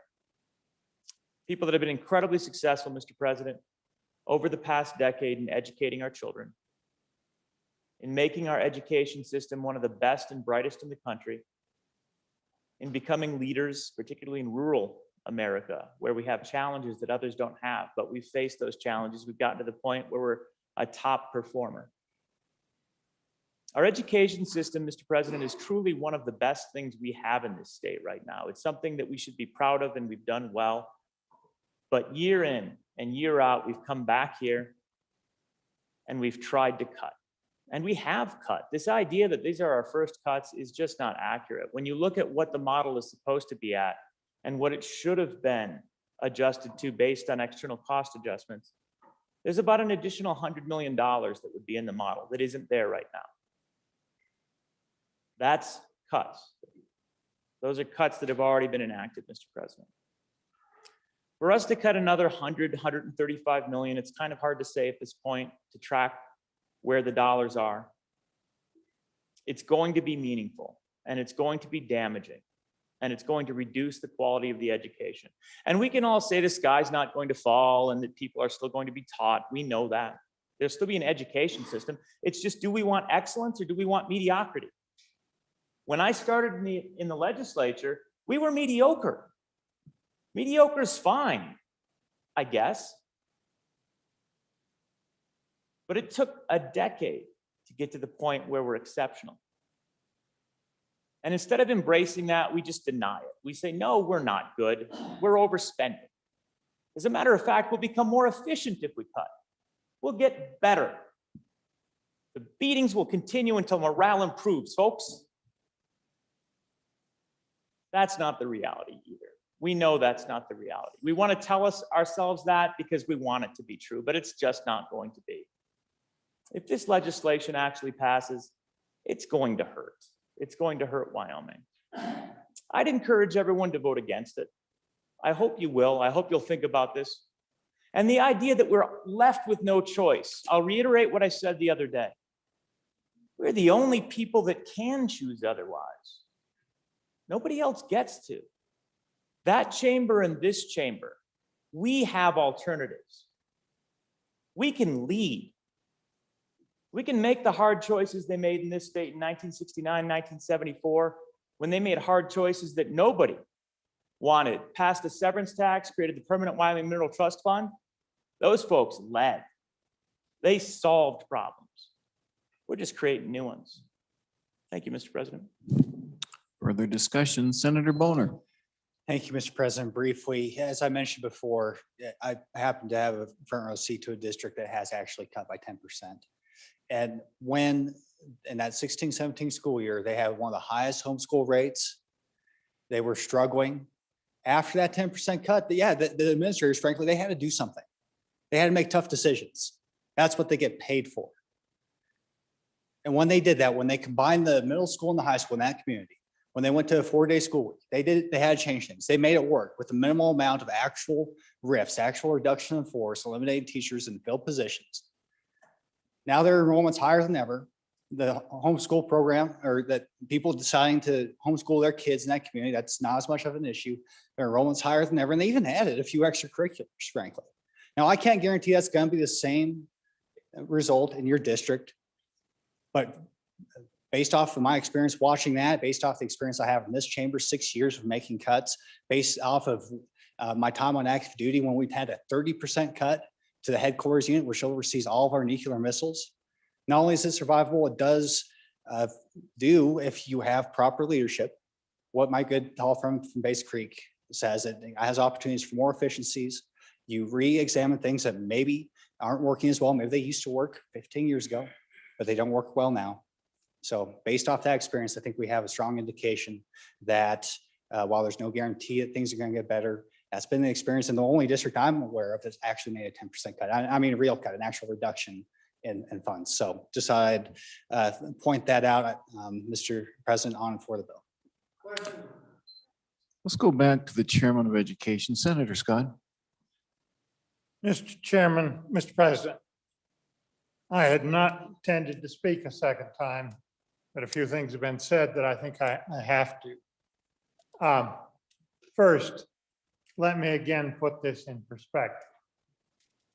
We're not talking about the end of the educational world here. We're talking about a reduction that is in the vicinity of 7%. In an outfit that, in spite of all the rhetoric you've heard, there have only, since the Campbell decisions, been 2 reductions in the statewide per ADM expenditure. One of them was so small as to be almost trivial. One was a little larger than that a few years ago, but not much. It was several $100s, as I remember. So let's keep this in perspective. That kind of reductions can be had. Second, I think my distinguished colleague from the county that produces so much of the wealth that this state spends, and we thank the people of Campbell County for their hard work in that. The rest of us are very grateful. We may not always think so when we're out to beat the camels, but we are. We're very grateful. I think my colleague provides you with the example of why we need to pass this bill. Because the only way I can come up with the kind of reductions in teachers that were being talked about is to assume that the reduction was just spread wherever the local school district would across the whole spectrum. And the experience has been that's teachers. But that's not what this bill allows. It does break with local control on the model to protect teachers. And with the increase we put in for teachers in the model, that works. And we are going to avoid trying to have reductions in the teachers. There may be a few in a few districts. I won't say that never will be. But the reductions will be focused elsewhere. And yes, I hear the argument. It's mostly salaries. We spend our school money. But that doesn't lead to the conclusion it has to be teachers. Because I've seen 2 different estimates on the employees in the school districts. And in both of them, teachers are less than half of the employees in the district. So if you have to make reductions in employees, it does not have to be in teachers. And with the structure of this bill, it will not. So for all those reasons, Mr. President, I urge an aye vote in the bill. Ready for the question? Senate File 143, having been read 3 separate times, the question is, shall the bill pass? The chief clerk will call the roll. Roll call on Senate File 143. Anderson? Aye. Baldwin? Aye. Beitman? Aye. Boner? Aye. Bouchard? Aye. Case? Aye. Cooper? Aye. Driscoll? Aye. Ellis? Aye. French? Aye. Murphy? Aye. Guru? No. Hicks? Aye. Hutchings? Aye. James? Aye. Aye. Kinsky? Aye. Cole? Aye. Cost? No. Landon? Aye. McEwen? Aye. Nethercott? Aye. Pappas? Aye. Perkins? No. Rothfuss? No. Salazar? Aye. Schuler? No. Scott? Aye. Steinmetz? Aye. Wasserberger? No. President Dockstetter? Aye. Closing vote. Closing. Vote closed. Senate File 143, 24 aye, 6 no. Senate File 143, School Finance Funding Model Amendments, having received the affirmative vote of the majority of the members elected to the Senate, Senate File 143 has passed the Senate. Mr. Floor Leader.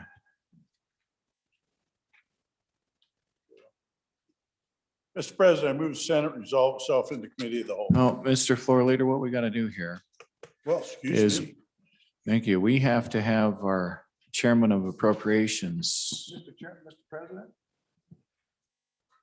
Are you going to read it in and then we'll lay it back, or? That was just our discussion up here.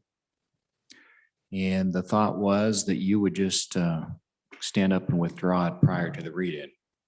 Okay, thank you. If we can, we'll just withdraw that prior to the read-in. Our plan was to do that tomorrow morning, so. Correct. So excuse us. And We are please- referencing House Bill 1, folks. Yes, we're referencing House Bill 1, the explanation. Typically, Mr. President, we do that on both sides on the same day.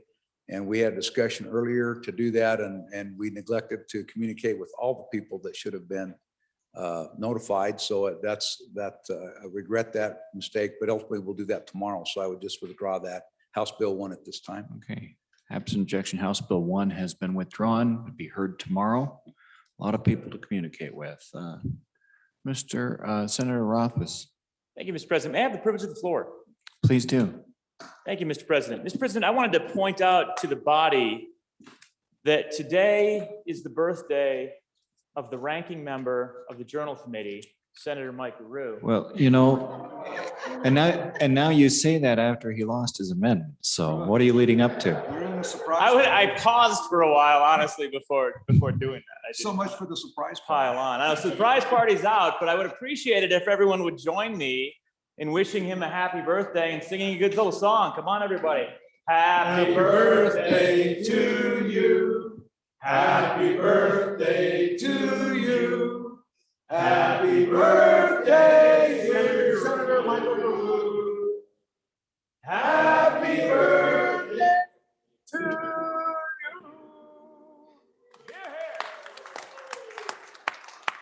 Happy birthday, Mr. Magoo. Senator Grew, would you like to offer a few words on your birthday? Sorry, your amendment didn't go well. Well, thank you, Mr. President, and I'll take privilege with my good chairman of the Journal Committee's acquiescence. We'll just kind of do a little modification later. Don't worry about that. We'll take care of it. Little birthday present from the heart. I love you guys. Now, I'm 62 years old today, and as a friend wrote me that I am now entering the adolescence of old age.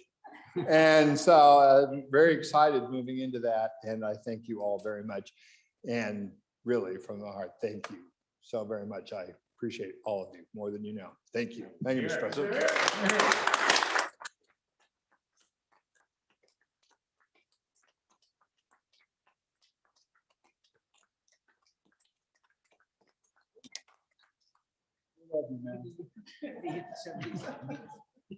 Senator Landon also may be one from the adolescence of other ages. Join us. Mr. President, I just hope that makes the senator feel a little bit better. I spent the better part of a lunch hour with the good senator from Teton County down in that other body's transportation committee. And I just want to let you all know they roughed us up pretty good down there. So tuck that in your back pocket and keep it, because we might need that as a poker chip somewhere down the road. But hope that made you feel a little bit better, Senator, by golly. Thank you, Mr. President. Getting roughed up on both sides of the building. All right. Thank you. Senator Perk. Oh, okay. All right. We do have a little more work here to go. Messages from the House. From the House of Representatives, March 18, 2021. Mr. President, the following bills passed the House in an amended form.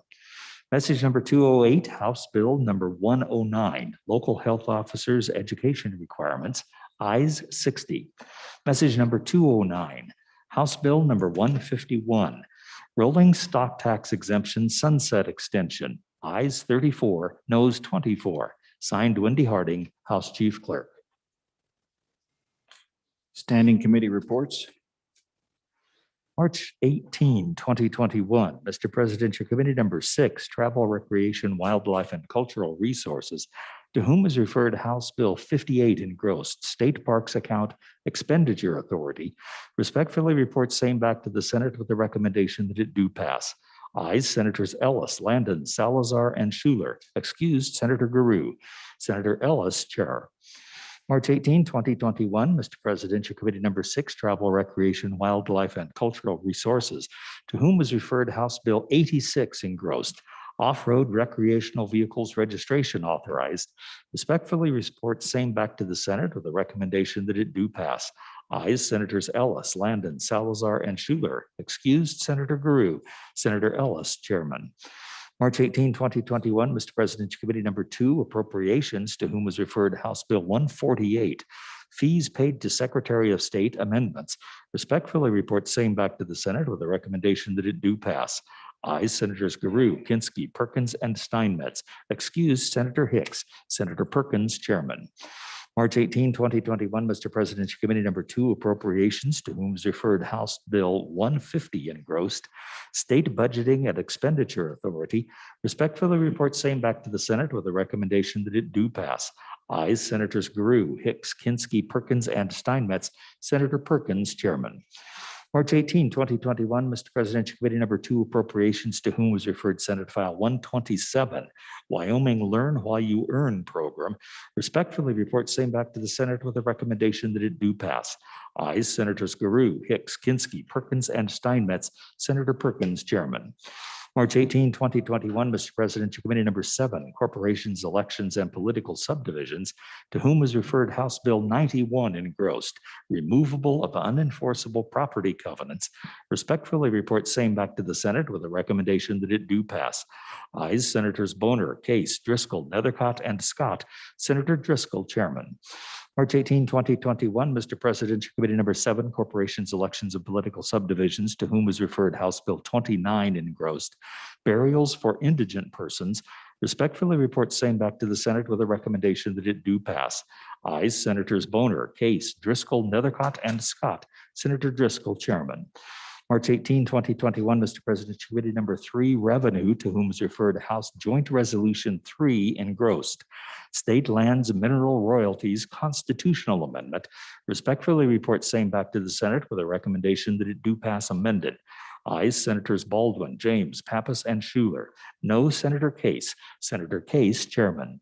March 18, 2021, Mr. President, Committee number 2, Appropriations, to whom was referred House Bill 49 engrossed, Agency Fee Revisions, respectfully report same back to the Senate with a recommendation that it do pass amended. Ayes, Senators Guru, Hicks, Kinski, Perkins, and Steinmetz. Senator Perkins, Chairman. Thank you. Mr. Majority Floor Leader, we are at that order of business, consideration of bills on general file. Mr. President, after a 5-minute break, I move that the Senate resolve itself into committee of the whole. You've heard the motion. All those in favor say aye.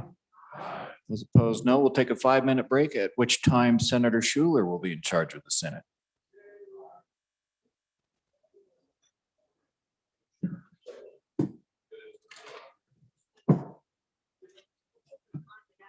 Yeah, I'll let you keep track. Okay.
Okay, if the senators would come and take a seat, we'll get started.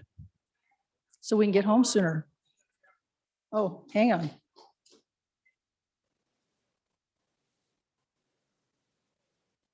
Senator Driscoll? Thank you, Madam Chairman. Quick announcement, I've been getting questions asked. There will be no session this Saturday. Everybody goes home. I've been getting questions asked.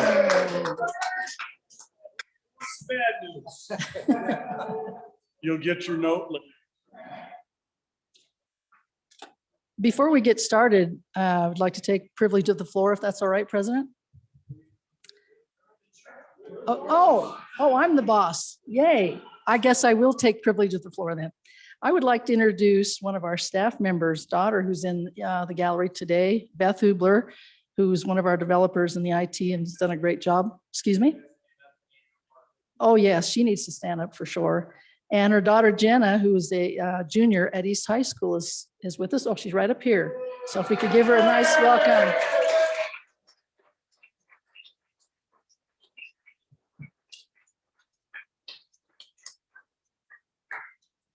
Thanks for joining us. We appreciate it. I think she's supposed to be in a government class, but this is better than being in a government class, right? So.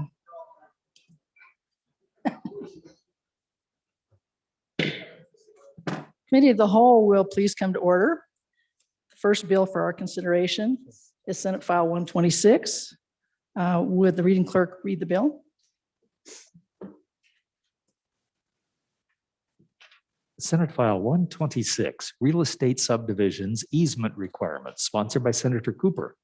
An act relating to planning and zoning was referred to Committee Number 7, which returned a committee recommendation that it do pass amended. Ayes Senators Boner, Case, Driscoll, Nethercott, and Scott. Senator Driscoll, Chairman.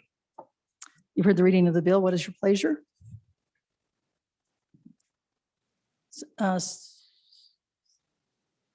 Is there a chairman that's going to introduce it?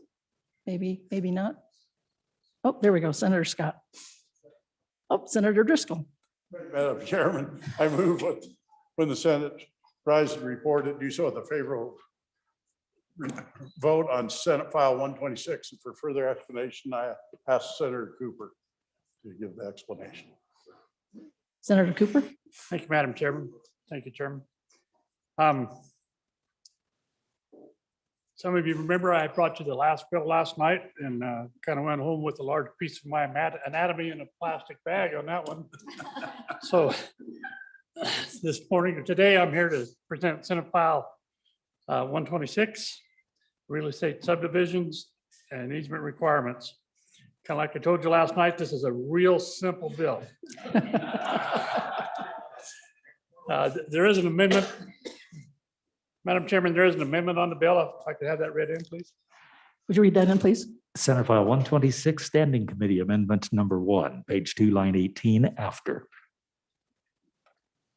Go ahead, Senator Cooper. Thank you, Madam. If it suits the body, I'll insert that.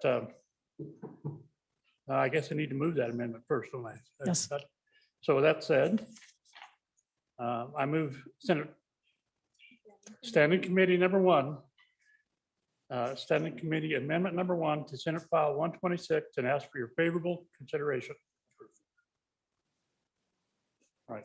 Okay, now I will explain the amendment when it comes to the right place in the bill here. If it's your permission, I'll move forward with the bill.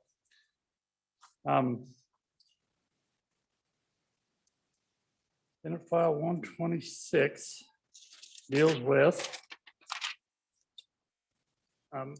relative to planning and zoning, amending minimum requirements for easements for subdivisions.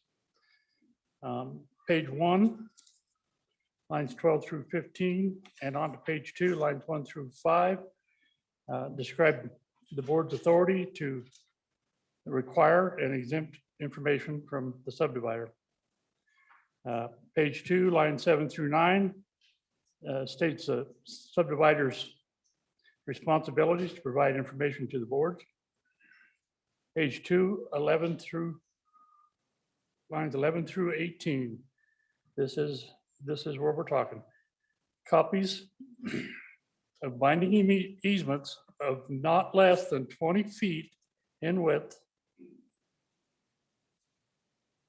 for the proposed facilities from each property owner over whose land such services shall extend, except that the board may accept copies of binding easements of a width of less than 20 feet if the subdivider demonstrates to the board's satisfaction that the easement is adequate to protect the safety and health of the public. And that's where the amendment gets inserted. And the amendment states, after public, on page 2, line 18, and provides adequate access for the maintenance of the facilities. So on the question of the amendment, you'll call for a question? I stand for questions on the amendment. Question. Oh, hang on just a sec. We do have someone that, I think, Senator Hicks, did you change your mind?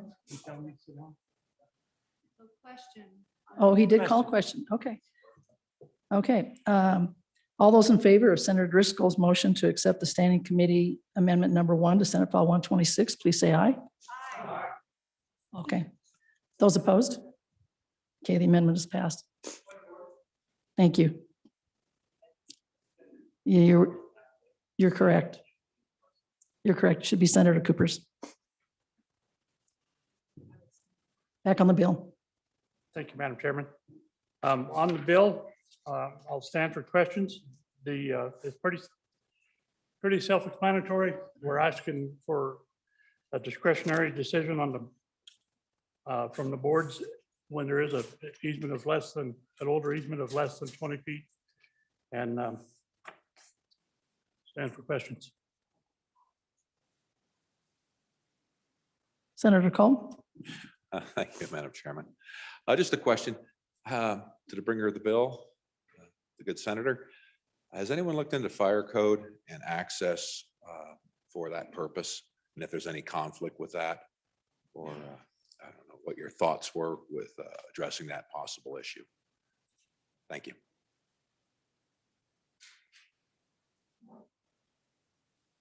Senator Hicks. Yeah, Madam Chairman, I'm just curious as to what problem we're trying to solve here.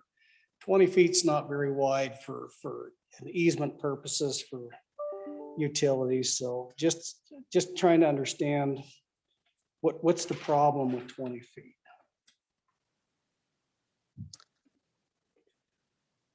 Senator Scott.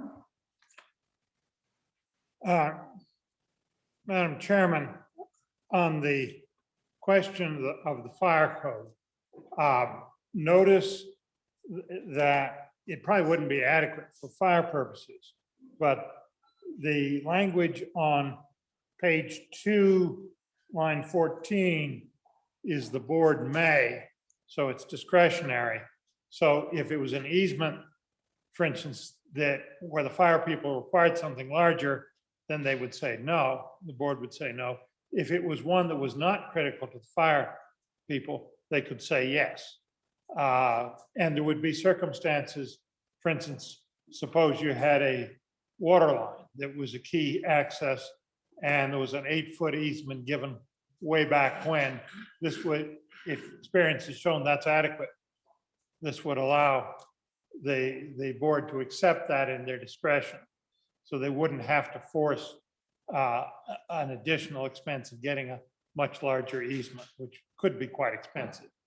So it's basically, this is a bill, Madam Chairman, we heard this in corporations. It's a bill to allow your county zoning people, that's the board here, I believe, the county commissioners want to be sensible as circumstances arise from some of these easements that are a good deal older than our current practice. Further discussion? Senator Anderson. Yeah, Madam Chairman, I have a question. This 20 feet easement with two properties bordering each other, would that make it a 40-foot easement? On my present property, I have a 10-foot easement and so does my neighbor. So there is a 20-foot easement, but it's 10 foot out of both of our properties. This makes it sound like it'd be 20 feet out of both of our properties, which would be a 40-foot easement. So I have a little heartburn with that. Thank you. Senator Driscoll. Madam Chairman, thank you. We went in that committee. No, the easements are, the 20 foot's an existing law. It's what's already there. And 20-foot easements, 20-foot easements, whatever, it may be 10 out of one, 10 out of another, 20 all on one. What this really does is easements less than 20, and generally they're old easements that have been there for a long time, weren't registered. They might be a 6 foot, a 8 foot, a 10 foot. It merely gives local control. It lets the counties accept an easement that is less than 20. It doesn't mean it's going to be the new standard. It means that they are able to accept one that is less than 20. And under existing law, it's unclear whether they can. So this allows them to have that latitude to fix an old one rather than either extinguishing an easement or causing a lawsuit between neighbors. So that's the sum of it, the way we got it in committee. This is a great bill. Vote aye.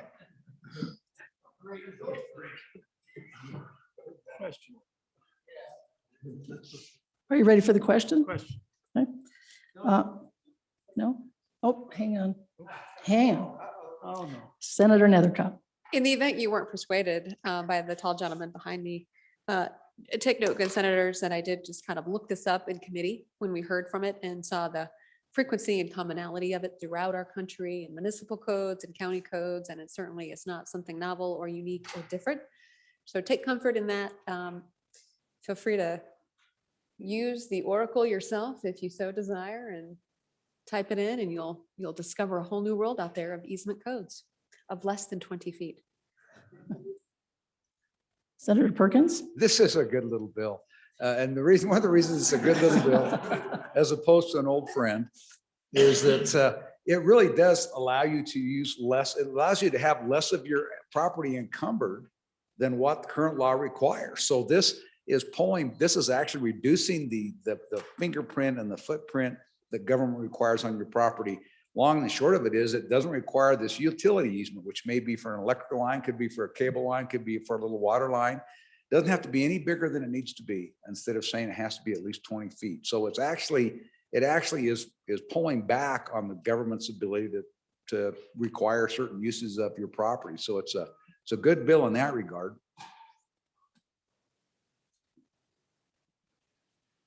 Senator Cole. Thank you, Madam Chair. On and for the bill. I think this does what I've heard a lot about here, local control.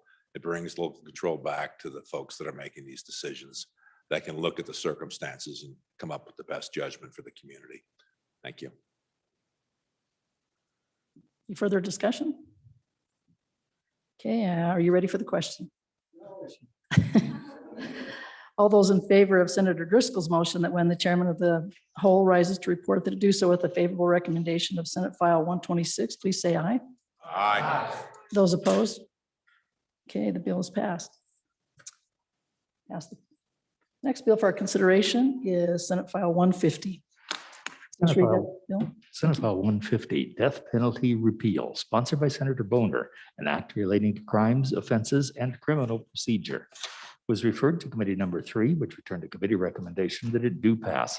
Ayes, Senators Baldwin, Case, Pappas, and Schuler. No, Senator James. Senator Case, Chairman. You've heard the reading of the bill. What is your pleasure, Senator Case?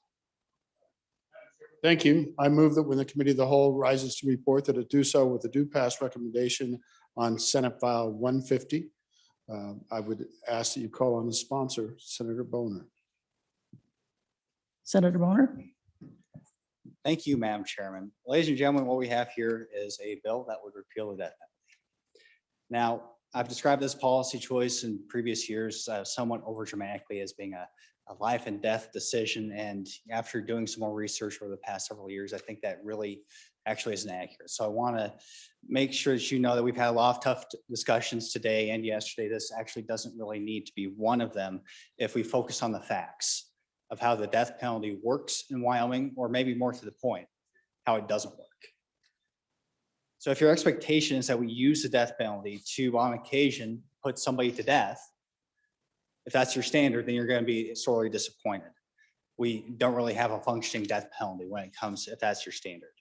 But when first of all, let's talk about the bill. It's pretty straightforward. We go in there, any reference to a death sentence or capital punishment is replaced with a reference to life without parole. You look at the fiscal note, the cost, which is the prime focus of this discussion, is about $500,000 in fixed costs for the public defender and about $1 to $2 million per case. So that's a variable cost, if you will. So extraordinarily expensive element of our criminal justice system. And one that, like I said, if your expectation is that we use it to put people to death, that's not what happens. It hasn't happened in almost 30 years. And most importantly, that has not been due to lack of trying on the part of Wyoming prosecutors. In the past 15 years, the death penalty has been on the table in 14 cases. Every single time, the result has been a conviction of life without parole. So put another way, we spent millions of taxpayer dollars to arrive at the exact same results if it was we just repealed the death penalty. So that's why, especially as we face some really tough fiscal choices, as we've been discussing for the past several weeks, that we finally remove this archaic, non-functional so-called tool on the shelf. So we look at some of the details of those cases in the past 15 years. Like I said, 14 capital cases or cases where the death penalty has been on the table at some point. 5 of those were brought to trial, where the jury had to decide whether they're going to impose that death sentence or life without parole. Every time those juries imposed the sentence of life without parole. 8 ended with a plea deal before trial, and 1 charge was dropped. The death penalty element was dropped after spending $170,000, by the way, in the public defender's office.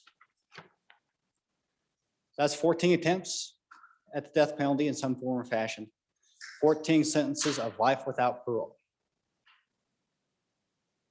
So once again, if your expectation is that when you use the death penalty, go kill the bad guys, when you use that by that standard, the only thing that's real about the death penalty in this state is the cost.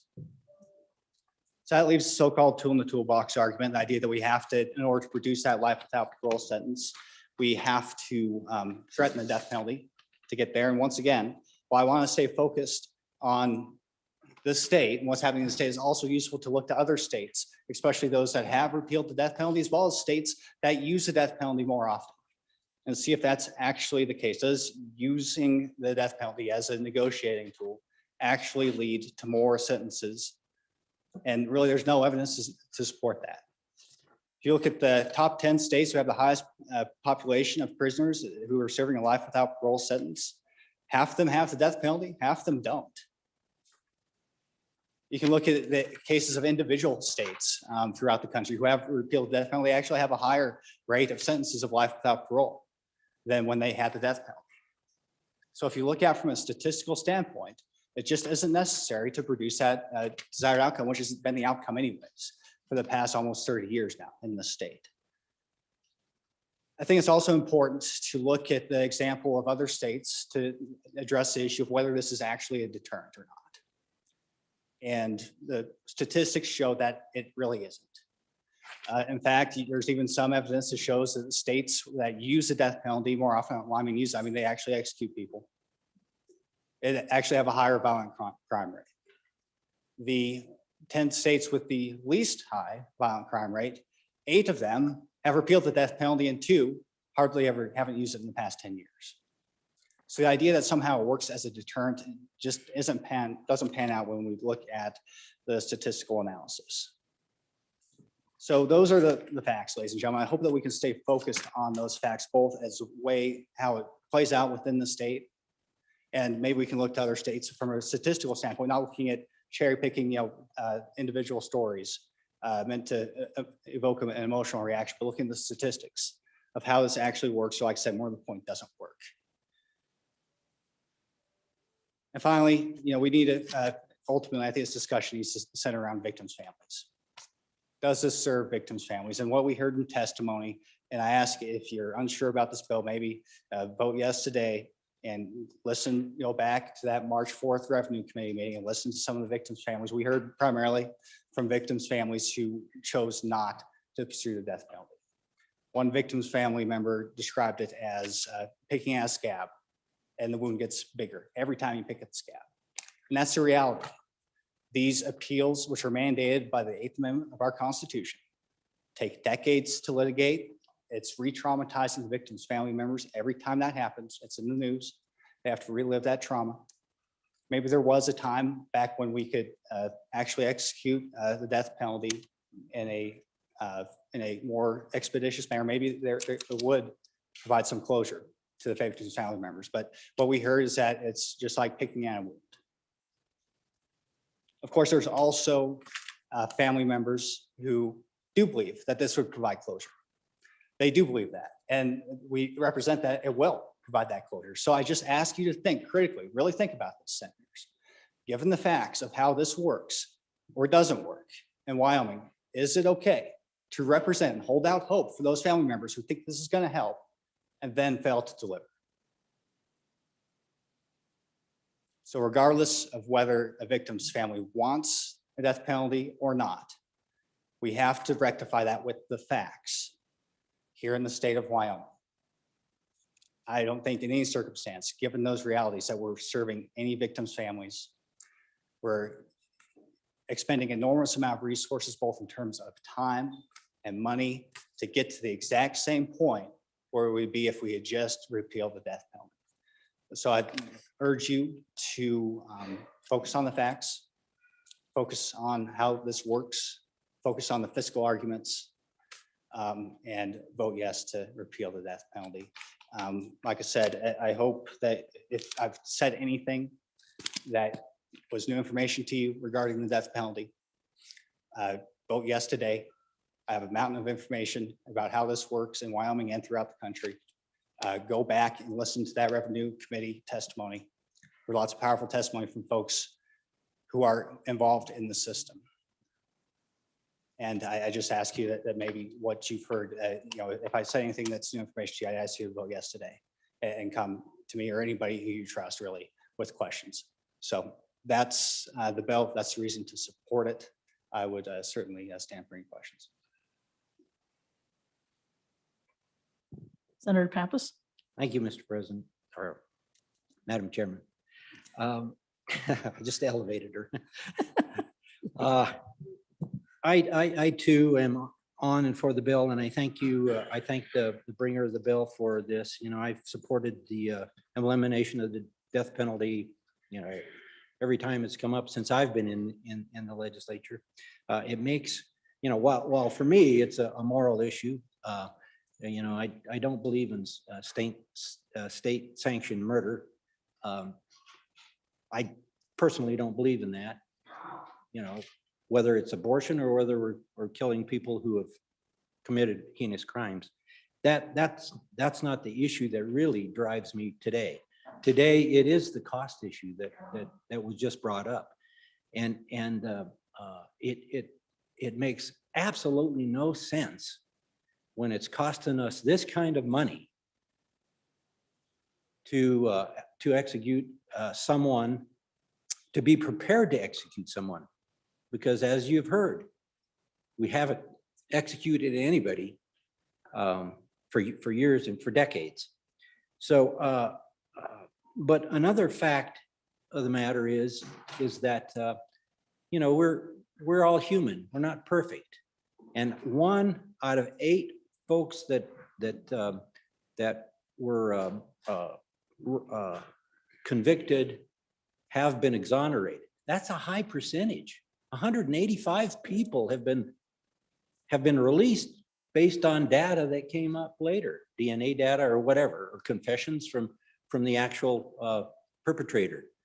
1 in 8, 8.3, I think was the number exact. And it wasn't just, an isolated place. As I understand, it's these exonerations are in 29 different states, 118 different counties. So what makes it, are we thinking in Wyoming we're going to get it right? Maybe not.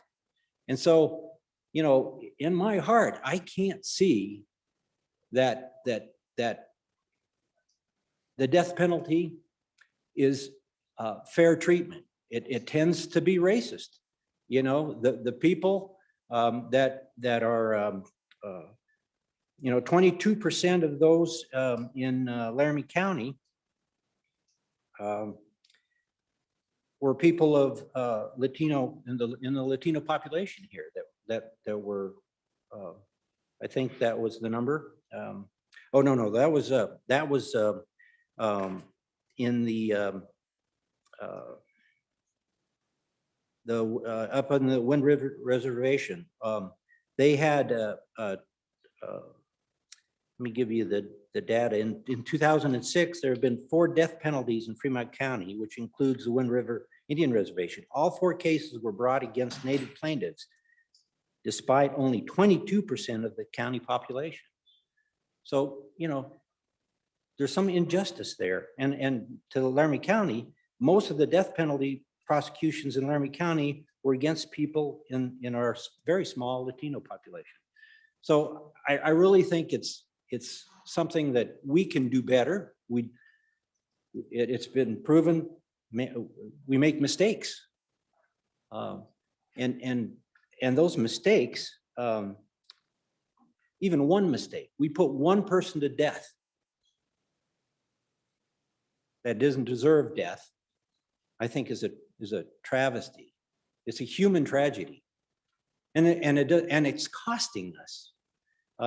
It just makes no sense anymore to keep this law on our books. And I ask you, you please think about your vote this year, and let's repeal the death penalty in Wyoming. Thank you, Madam Chair.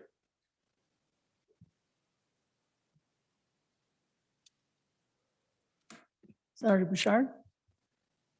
Thank you, Madam Chairman.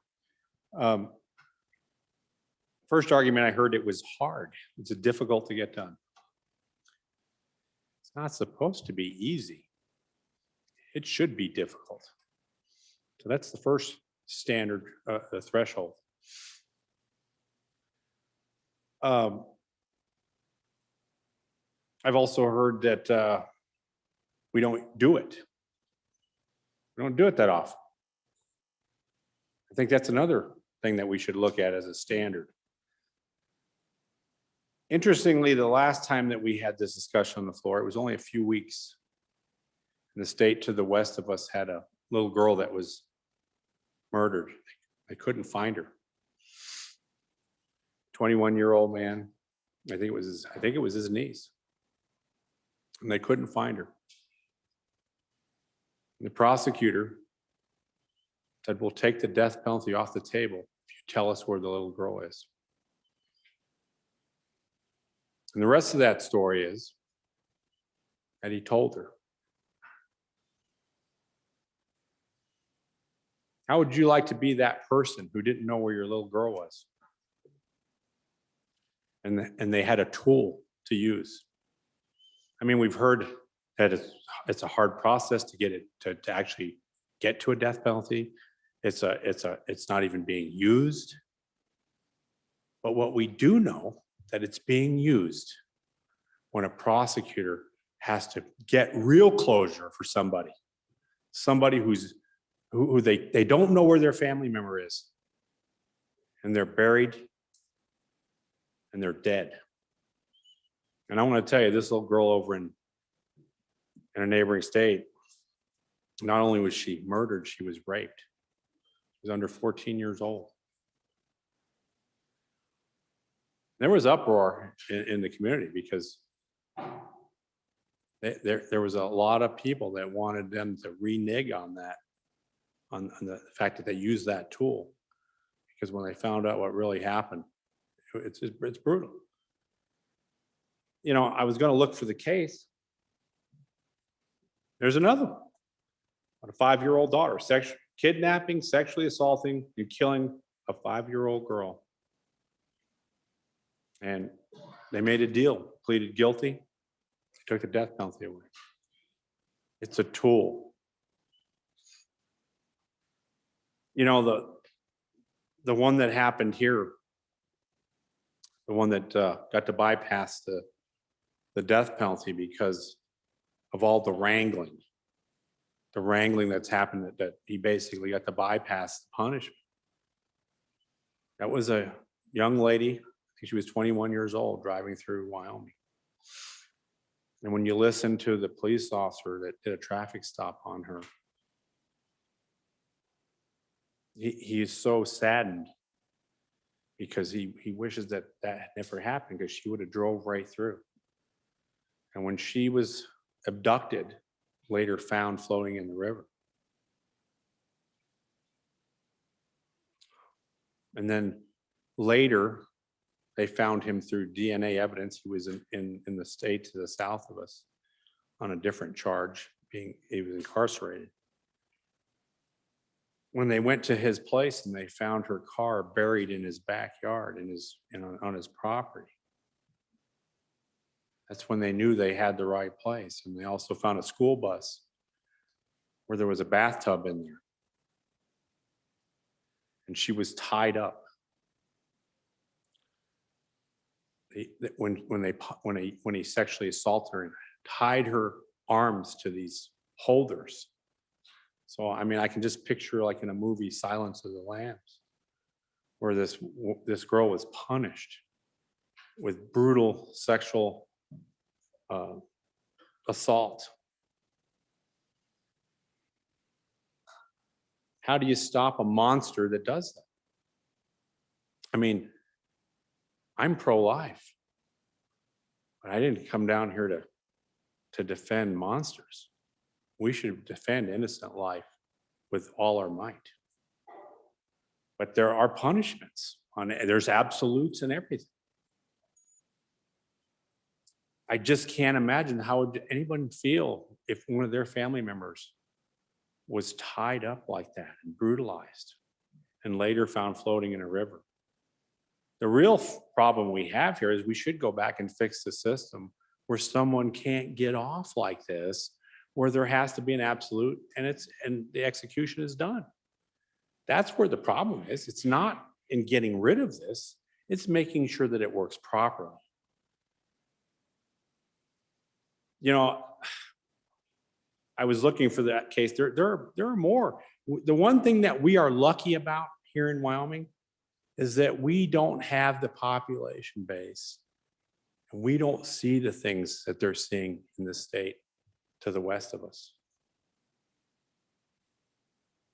But there's a lot of it going on, folks. And I've said it the last time we had this bill.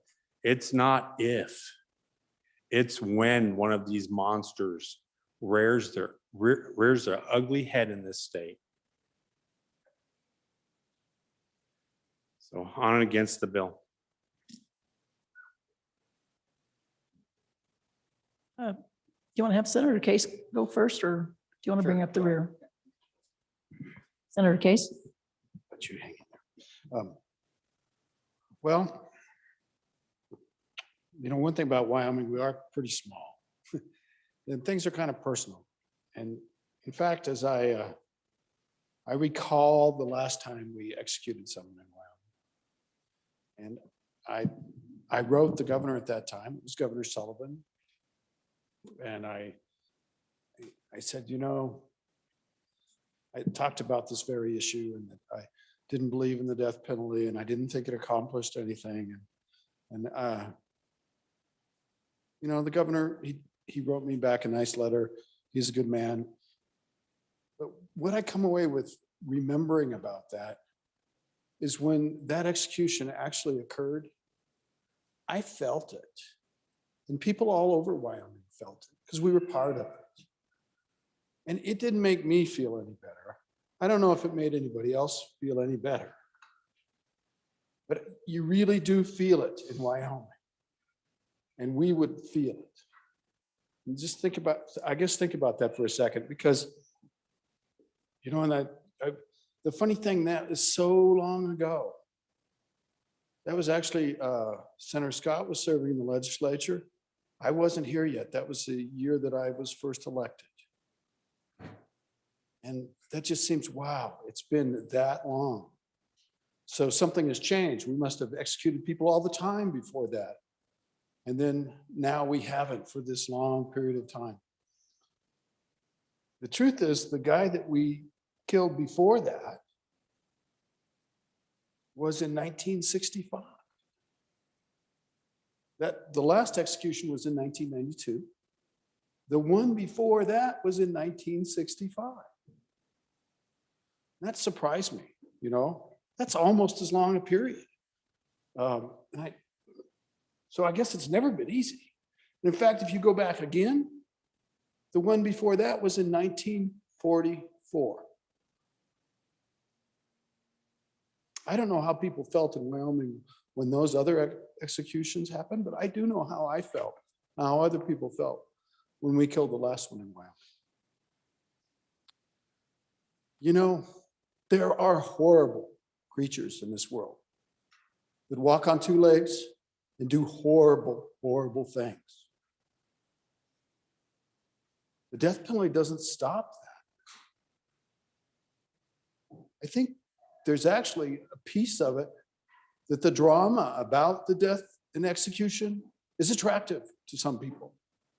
And the endless litigation, appeals, drama about whether they're going to go for the death penalty, drama there. I think that actually keeps these monsters in the public's eye more. And my good colleague talked about that whole process victimizing the victims again. It doesn't provide closure. I think just putting them away. Don't give them the big grandstand, the courtroom appearances. Just put them away. The cost numbers, that's where, just vote for that. You'd be able to take a lot of money out of the public defender's office. We would save so much money and have so much more certainty about the way things go. And then in the end, when that day actually happens, when we kill the next person here, you won't have to feel it because we won't do it. And I promise you, you will feel it.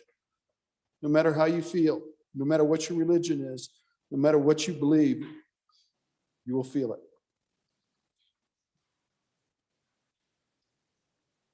Senator Baldwin. Thank you, Madam Chairman. There's a, excuse me. I apologize. I was a young man living in my house who 10 years ago lost his mother. You know, up until that time, I was a big proponent of the death penalty. I was adamantly for it. My point has changed. That young man came from a broken home where a monster killed his mother. He was there. He's a brilliant young man. And I'm not for the death penalty. It wouldn't have changed anything. We have that scab torn off as it is now. It doesn't happen often, but whenever he comes up for parole, the scab gets torn off and we get to face him. Right now in a teleconference, we can go in person if we want. But the death penalty wouldn't have changed that at all. He's still a monster, no question about it. You know, it was brutal. It was a brutal murder. But the fact of the matter is the death penalty wouldn't have changed anything. And I very firmly believe that the death penalty, at least in my moral judgment, at least in my ethics, is wrong. I don't think it's within my purvey to kill someone else, nor is it in the state of Wyoming's purvey to kill somebody else. That's my thoughts on the death penalty. And I will tell you, everybody thinks it'll never happen to them. It does. So I support this bill. I support repealing the death penalty, and I support saving some lives. Thank you.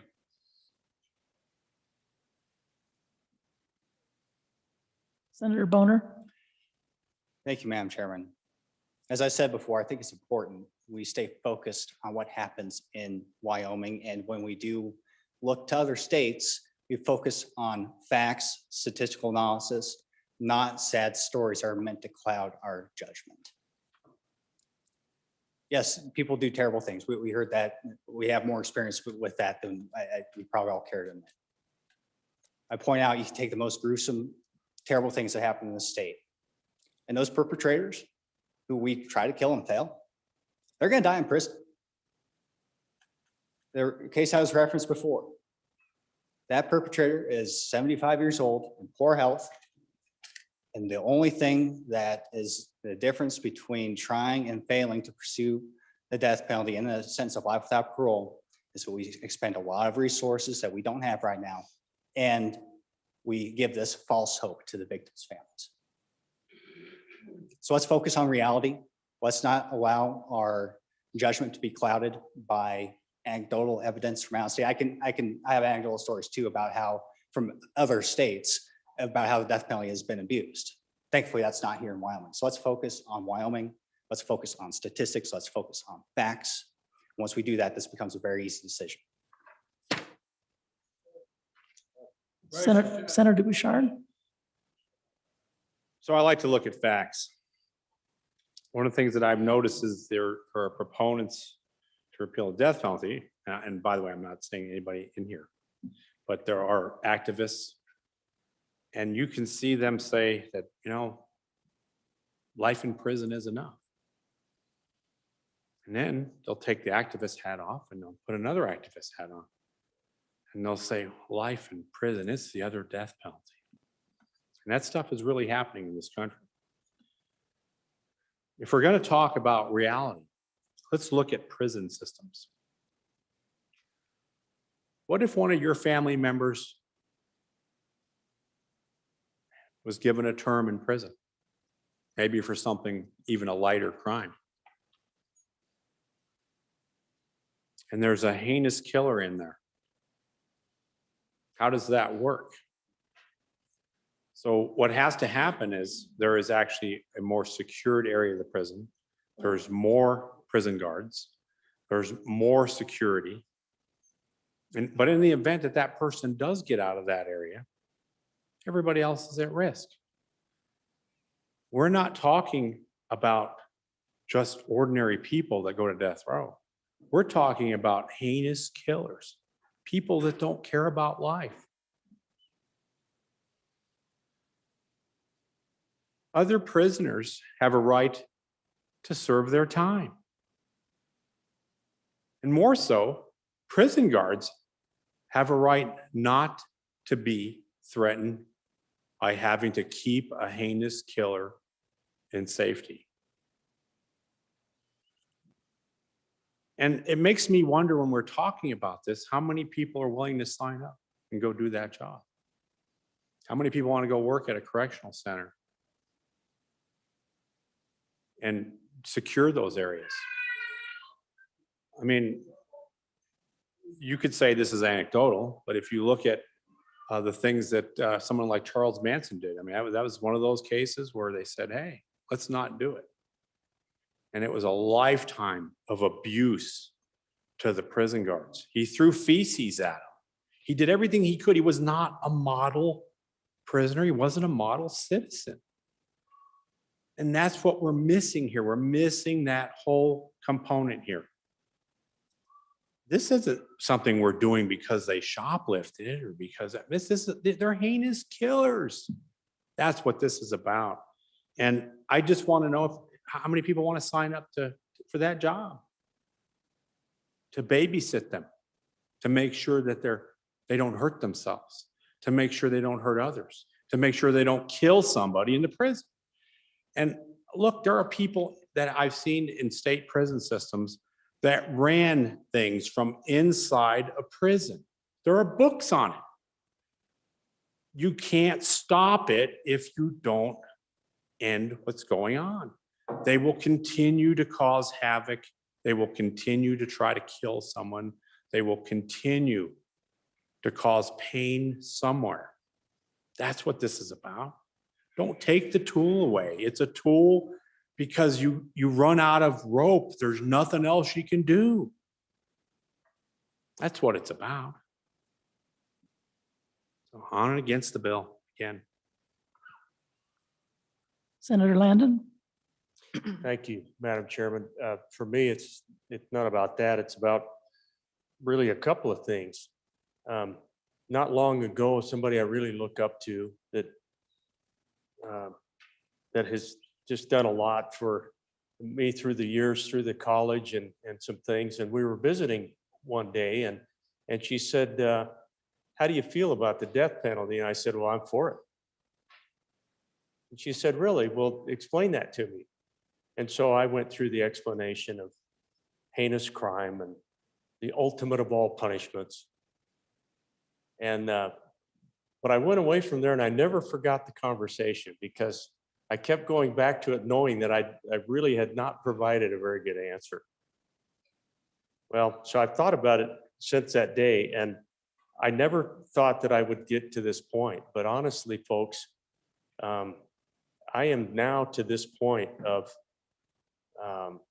I can't go home and look people in the eye having cut tens of millions of dollars out of our human services and then try to defend what we're spending on this. If somebody asks you about the ultimate in punishment, go visit Rollins someday. Go visit that prison and have them shut 6 doors behind you. And then you look at one of those cells and you tell me that living the rest of your life in that cell isn't pretty ultimate punishment. Those two things. And that's why I'm on this bill. Thank you, Madam Chairman. Senator Boner? Oh, maybe. Okay. We'll go Senator Rothfuss then. Thank you, Madam Chairman. Madam Chairman, on and for the bill, and I appreciate the debate and the discussion, and I understand that we all have passionate beliefs in this space and that they're hard to change, and we heard from the last speaker that they can be changed from time to time. When I was younger, I thought the death penalty was perfectly reasonable, to be honest. I thought typically it's used when somebody kills someone, so they should probably die, seemed fair. I was okay with that. But over the years, 2 things really swayed me to the point where I no longer find it acceptable. And the concepts are actually, I certainly didn't know it at the time, but nicely enshrined, I think, in the Wyoming State Constitution, where our judicial, our penal system is supposed to be based and premised on the concepts of reformation and prevention. It doesn't say vengeance or punishment or anything fun like that. It's reformation and prevention. And the 2 factors that I find particularly compelling, the first is the idea that you can't get this wrong even once. Not once.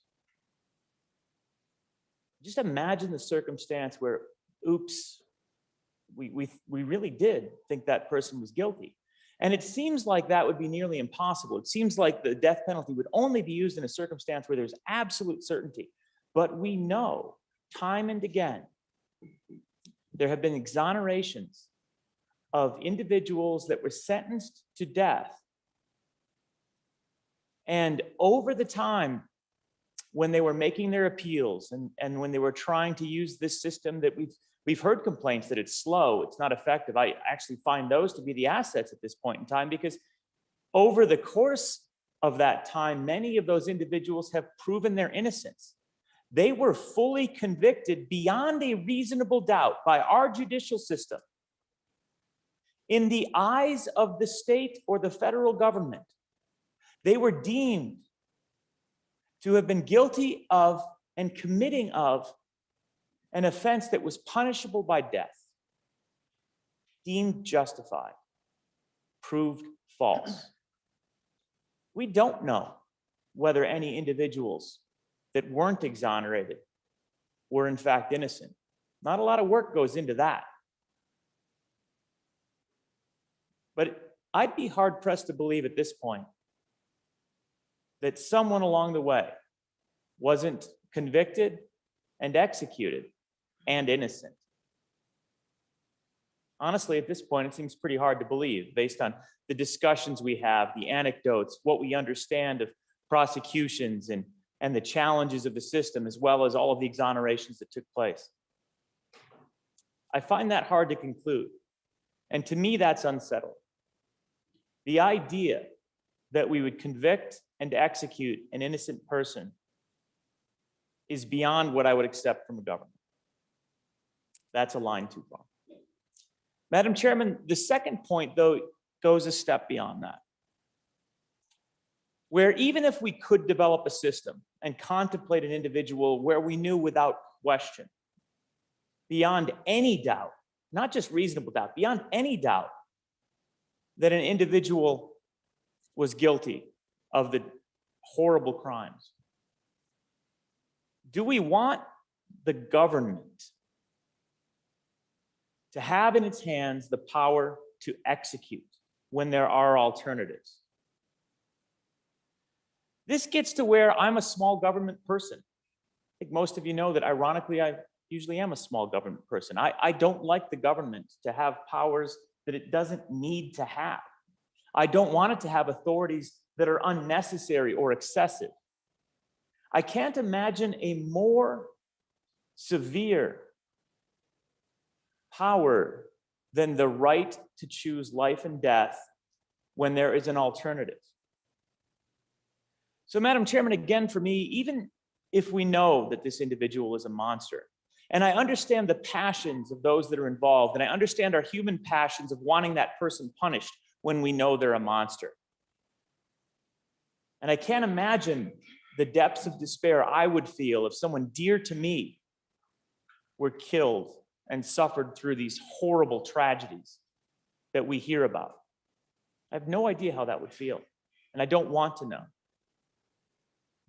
And there would be a desire for vengeance. There would be a desire for some reckoning. There would be a desire for a way to feel whole again, which is never going to be achieved by that individual. This body is not an individual. This body is not about passions. It is not about emotion. It is not about doing what feels right in anger. This is a body about justice and the law, prevention and reformation. Do we want the state of Wyoming to have the power and authority to kill? For me, that's a no. It's a simple answer. No. Not unless there is no alternative. And we know that those circumstances present themselves where there's no alternative. Someone's life is directly at risk. We don't like those situations. This is a situation, though, when we're executing an individual where there is an alternative. And in those circumstances, smaller government, less government, a disempowered government is a government that lacks the ability to execute that individual. On and for the bill, Madam Chairman. Senator Boner. Thank you, Madam Chair. Just to hopefully bring this home a little bit, a few facts about prison safety.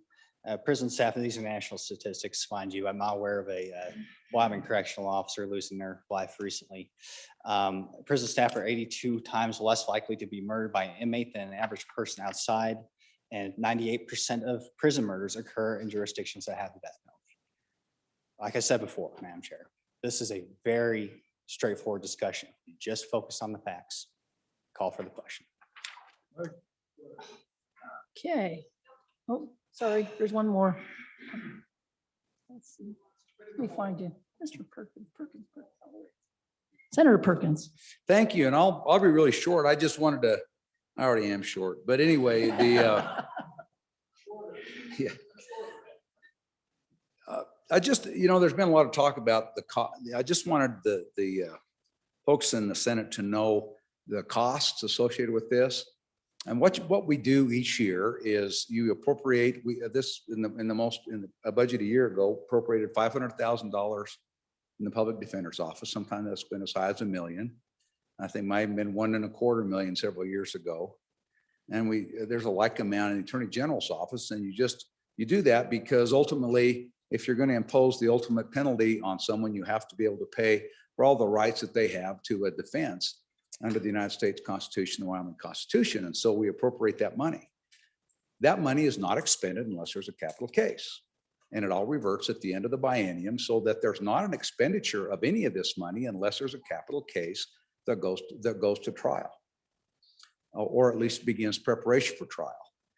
I can tell you that in the budget bill that we voted out of this body, that amount was taken to zero. There is no money appropriated for capital cases. If there's one, the governor will have to B11 money from another place to pay for that. But ultimately, when we talk about this cost, two things. One, it's not expended until there is a capital case. If it's not expended, it's reverted. And we do that for lots of things. And two is, in this budget, there's not a dime appropriated. If the budget bill that we appropriated passes, there's not a dime that's appropriated for capital cases. If we have one, we'll have to take care of that. But ultimately, again, as we've talked about, we talk about the cost and the fact that we appropriate that money is one thing, whether or not it's spent is another. And so I just want the body to have that fact in the back of their mind that if you're doing it because we spend a lot of money on it, in reality, there's not much money expended at all. Senator Kolb. Thank you, Madam Chair. Well, here I am in the Senate, talking about a very divisive item here. It's a very personal thing to me in the way of how this is handled. I hear a lot of, I guess, high talk about kind of sanitizing it and coming back off of it. And let's not really look into what this is. We could be in doubt. Fortunately, we have a newfangled invention. It's called, DNA test that we can prove with a second witness that said person probably was there if that was the case. But more importantly, I want to speak to what this means. We can stand here all day and say, well, this happened, but, oh, well, this person's really a good guy. And, boy, we should give him a second chance, or we shouldn't give him the ultimate penalty. Death. This is reserved for the worst of the worst. I hear people talk and I wonder if it was your child, if it was your family, and you went through this situation, I would pose to you, you wouldn't want to know what happened.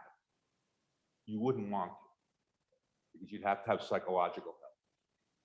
It is so hideous. The good people in this body really probably have a hard time getting their arms around it. And maybe that's a really good thing. But we're talking about something that's rare, proven by the times of the different folks that have been on death row. It's not used very often. We have to have a tool for the worst of the worst, the ones who torture, hideously abuse the people they kill, and Lord knows what else they're doing.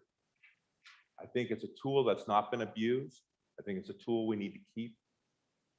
I'm against this bill. Thank you. Senator Pappas. Thank you, Madam Chairman. To the fact, and maybe the good Senator Appropriations can help me out here. What I heard in testimony was that the 500,000 was actually the cost required for the Public Defender's Office to keep their staff trained. Apparently, there's a lot of federal requirements to train staff, 2 attorneys, as I understand, on this. And maybe I heard the testimony wrong, and so maybe he could set me straight. But the cost, the ongoing cost that I heard from the Public Defender's Office was that this cost is there every year, and they can't get out of it. They have to abide by these requirements. Now, if you zeroed out their budget for it, fine, they're going to have to take it out of height, I guess. But please, if I could have a little light shed on that, because I still think whether you zeroed out the budget or not, there's an ongoing cost to the Public Defender's Office, as I understand it. Further discussion, or are you ready for the question? Oh, hang on. Senator Perkins. Thank you. I just read just a minute ago. I just want to make sure I was correct. I read from the budget narrative for the Office of the Public Defender in the supplemental volume 1 from the Office of Public Defender.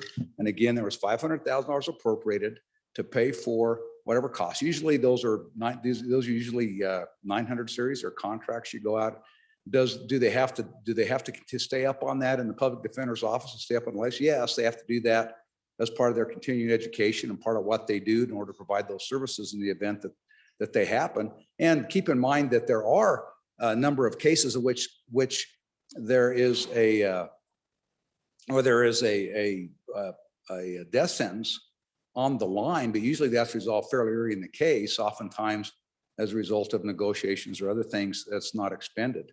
It's often used as a tool to plead someone down to life without parole or other effects. So a lot of times not used. So yes, there's a cost associated to maintaining the training for the few individuals in the public defender's office that have experience or are preparing to have one of those cases in the event that they occur.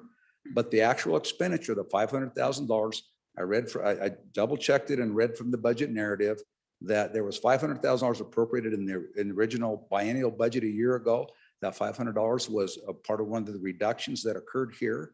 But the narrative said that money's not expended unless there's a capital case, and then it reverts at the end of the biennium.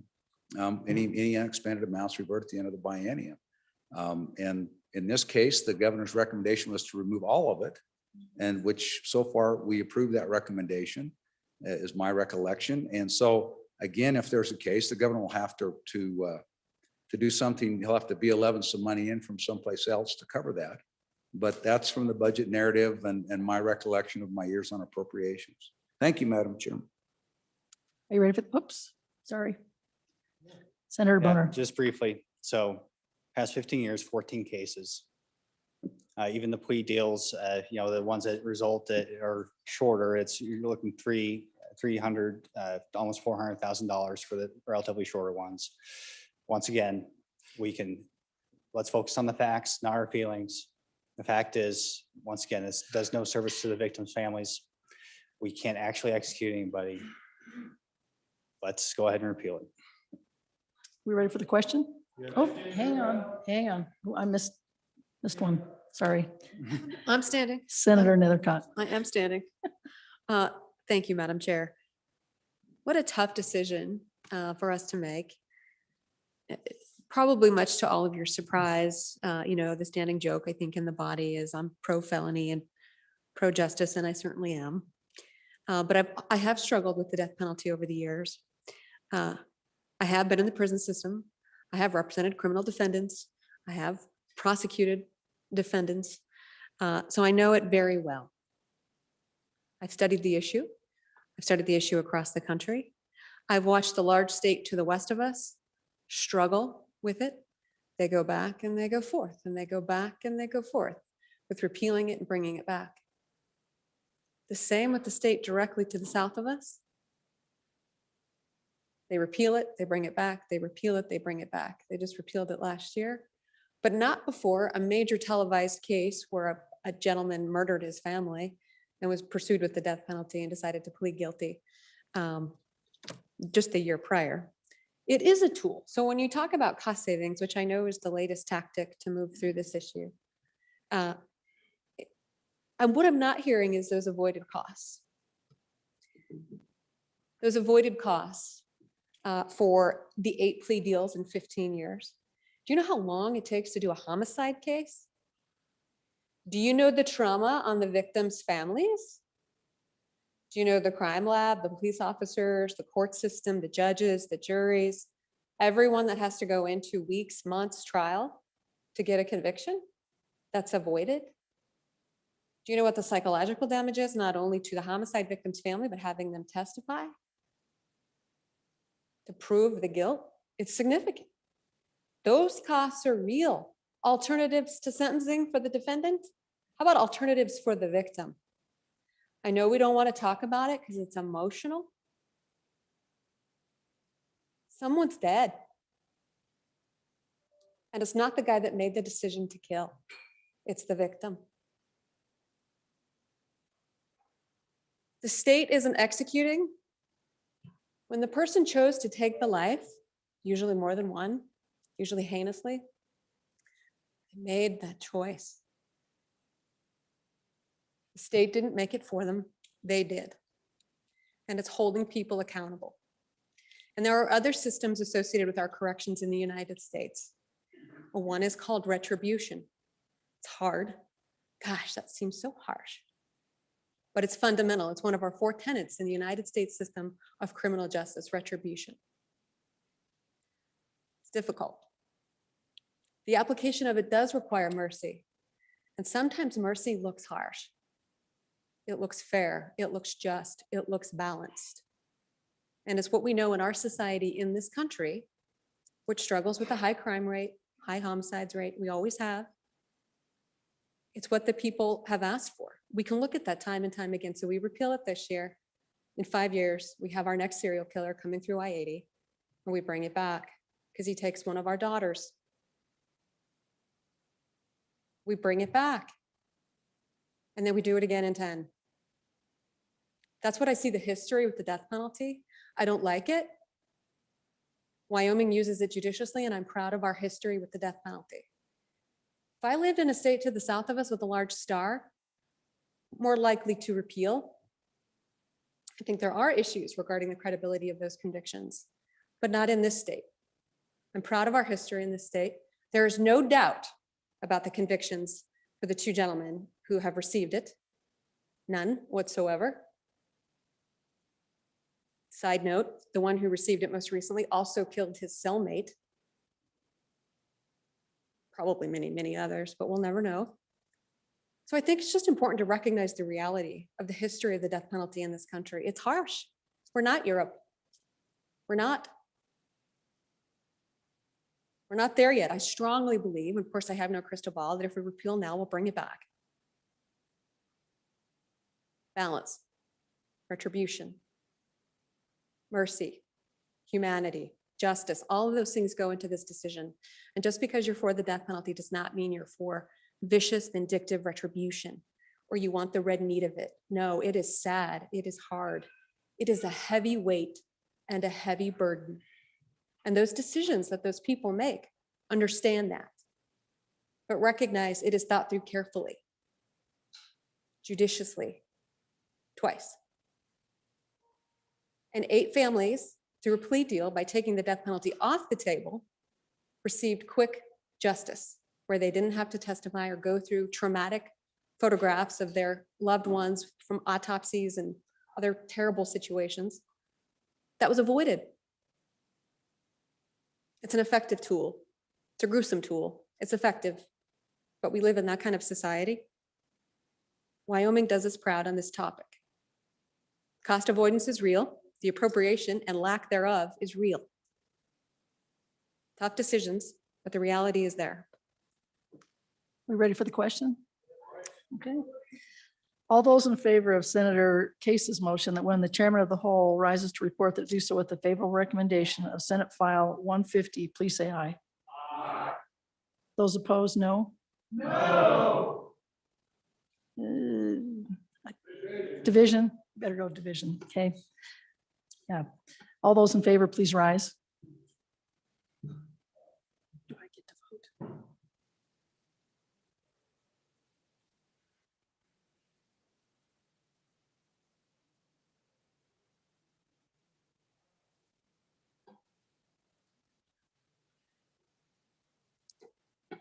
All those opposed, please rise.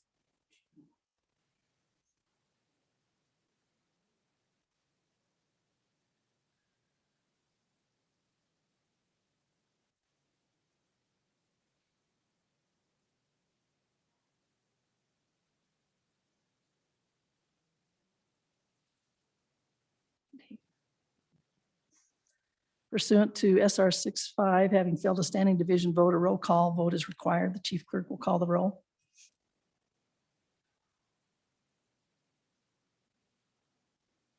Roll call on Senate File 150. Anderson? No. Baldwin? Aye. Beitman? No. Boner? Aye. Bouchard? No. Case? Aye. Cooper? No. Driscoll? No. Ellis? Aye. French? No. Furphy? No. Guru? Aye. Hicks? No. Hutchings? No. James? No. No. Kinsky? No. Cole? No. Cost? Aye. Landon? Aye. McCowen? No. Nethercott? No. Pappas? Aye. Perkins? No. Rothfuss? Aye. Salazar? No. Schuler? Aye. Aye. Scott? No. Steinmetz? No. Wasserberger? No. President Dockstader? Aye. Closing vote. Closing vote closed. Senate File 150, 11 aye, 19 no. Senate File 150, having failed a roll call vote pursuant to SR 6-SA is deemed indefinitely postponed. The next bill for our consideration is Senate File 142. Oh. Sorry. Oh, sorry. I didn't know where you were. Privilege of the floor. Certainly. First, an explanation of why Senate File 145 went off the board. It'll be re-referred to appropriations. I'm getting some text that we're trying to bury it. It still is alive and well, but it has to go to appropriations. So explanation. Second, Marty Ertman, would you stand up, please? This is Weston County Day in the Senate. Before you in the East Gallery is Marty Ertman, the first female chairman of the Weston County Commission since statehood. This is Women's Equality Today. Welcome, Marty.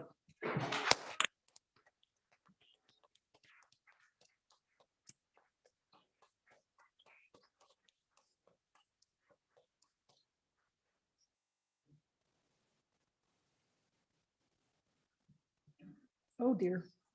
Something happened to my camera up here. I don't know what I did. Is it still working? Did I touch something that-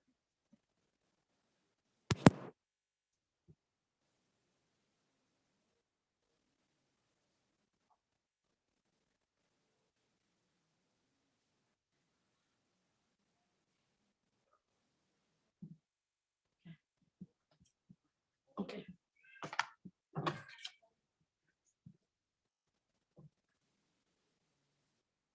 We're having some technical difficulties, but we may have just run out of batteries. Yeah, it just all of a sudden went blank. Should I go ahead and start? Next bill for our consideration is Senate File 142. Will the reading clerk please read the bill? Senate File 142, Prohibition on Private Funds for Conducting Elections, sponsored by Senator Steinmetz, an act relating to elections, was referred to Committee Number 7, which returned a committee recommendation that it do pass amended. Ayes Senators Boner, Case, Driscoll, and Nethercott. No, Senator Scott. Senator Driscoll, Chairman. You've heard the reading of the bill. What is your pleasure? Senator Driscoll?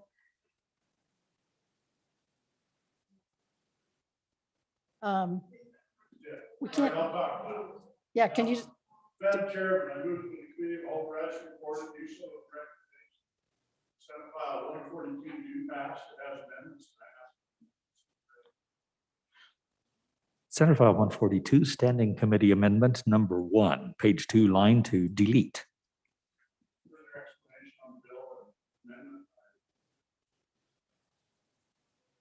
Senator Steinmetz? We have no green lights up here. I think the batteries went dead, so.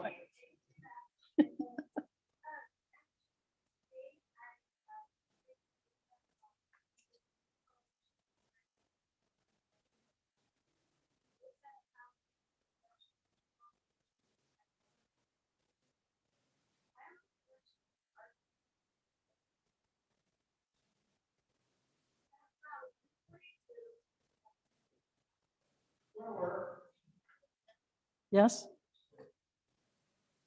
Let's get the sound fixed before we do say that. Should we get sound fixed? Okay. Should we stand at ease till the sound of the gavel?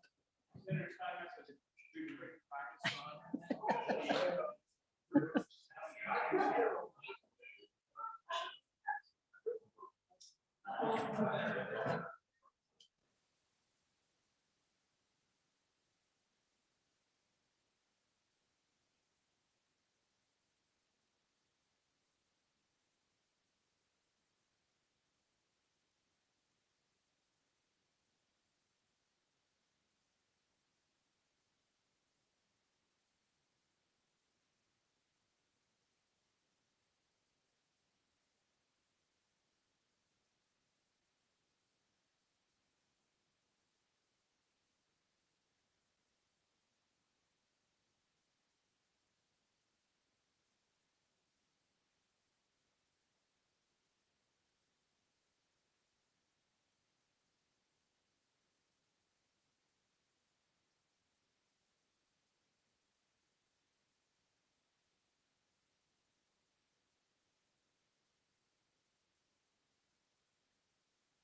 want me?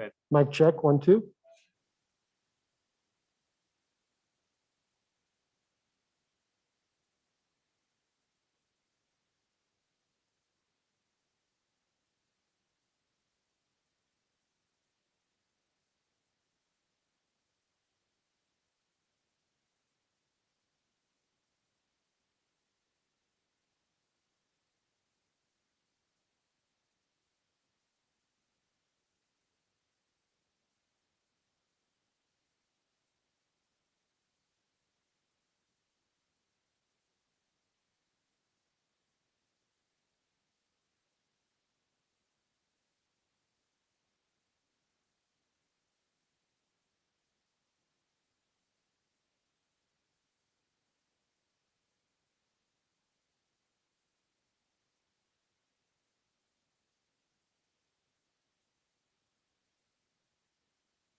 Roll. The Committee of the Whole, would please come back to order. We're going to start over again with 142. I hope that's okay with everyone. All right. Sorry. Excuse me. She said just start over. So we'll start all over again. Oh, there we go. Okay, next bill for our consideration, the Senate File 142. We're reading, clerk, read it in, please. Senate File 142, Prohibition on Private Funds for Conducting Elections, sponsored by Senator Steinmetz, an act relating to elections, was referred to Committee Number 7, which returned to committee recommendation that it do pass amended. Ayes Senators Boner, Case, Driscoll, and Nethercott. No Senator Scott. Senator Driscoll, Chairman. You've heard the reading of the bill. What is your pleasure, Senator? Senator Driscoll. Oh, yeah, it works now. Sorry. Thank you, Madam Chairman. I move that when the Committee of the Whole rises to report it, do so with a favorable recommendation on House Bill 142, Senate File 142, excuse me. It has an amendment. I'd like that asked to be read in. Senate File 142, Standing Committee Amendment Number 1, page 2, line 2, delete. And for further explanation on the bill, I call on Senator Steinmetz. Thank you. Senator Steinmetz. Thank you, Madam Chairman. And the second time's a charm. So here we go. Today I bring you Senate File 142, Prohibition on Private Funds for Conducting Elections. This Senate file creates a new section in the general provisions of Title 22 Election Code. Wyoming elections are known as the gold standard in election integrity. Senate File 142 is designed to keep them that way. In other areas of the United States, especially in battleground and swing states, an unprecedented and coordinated public-private organization funded by hundreds of millions of dollars from outside interests influenced the 2020 elections.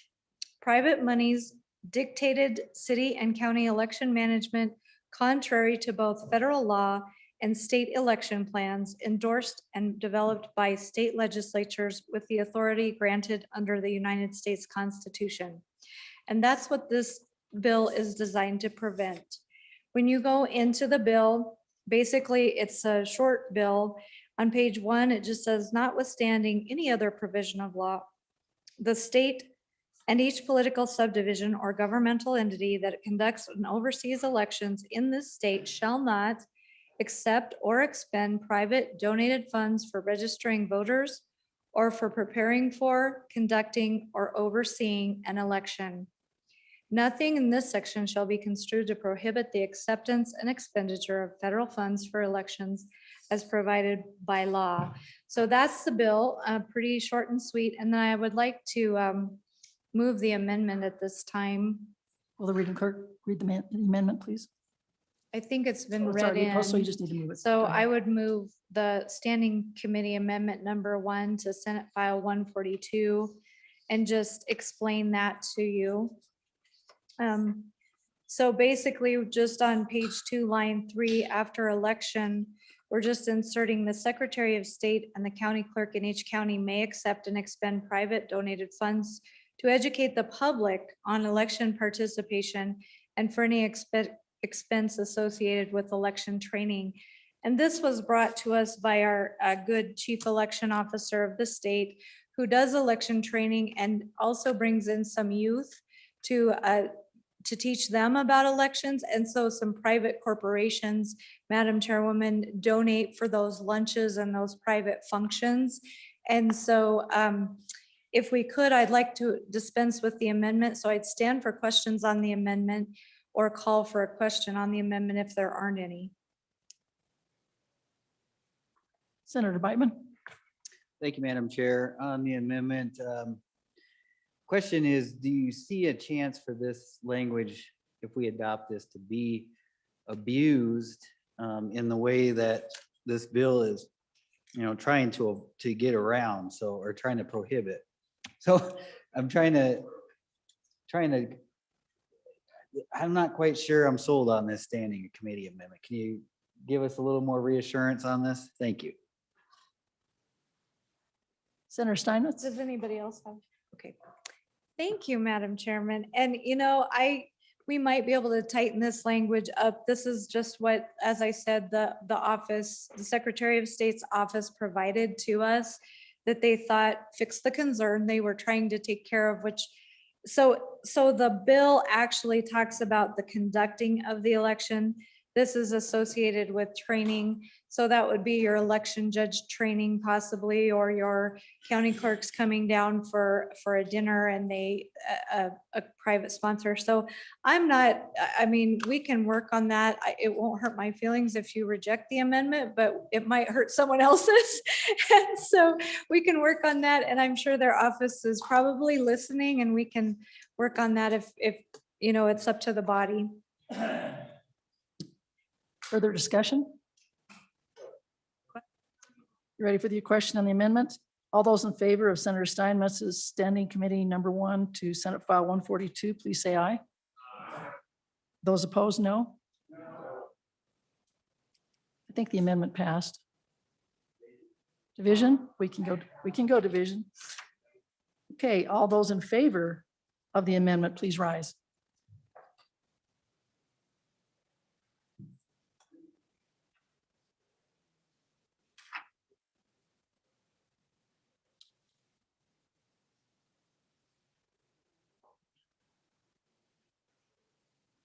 Okay, those opposed, please rise.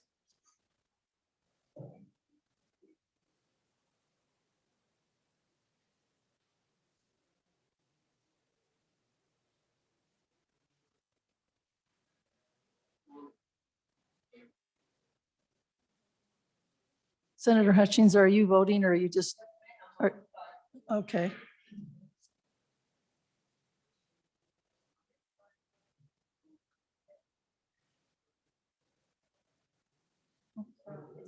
$12 no. Oh. I'll vote no. Yeah.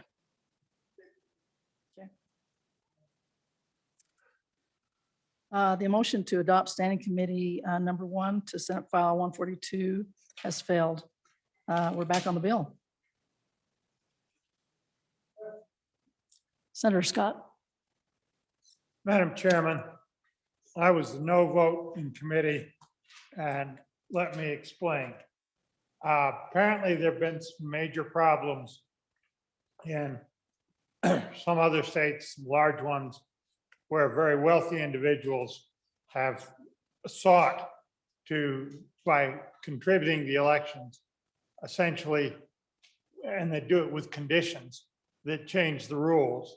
And that's not proper, not fair. I don't see that happening in Wyoming. I don't think it ever has. The situation we have here in Wyoming is that many citizens will take some nice treats to the election officials on election day as a thank you for the hard work and dedication they put into running the clean elections we have in the state.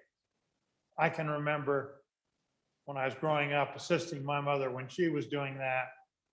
I've seen my sister-in-law at the ranch do that sort of thing.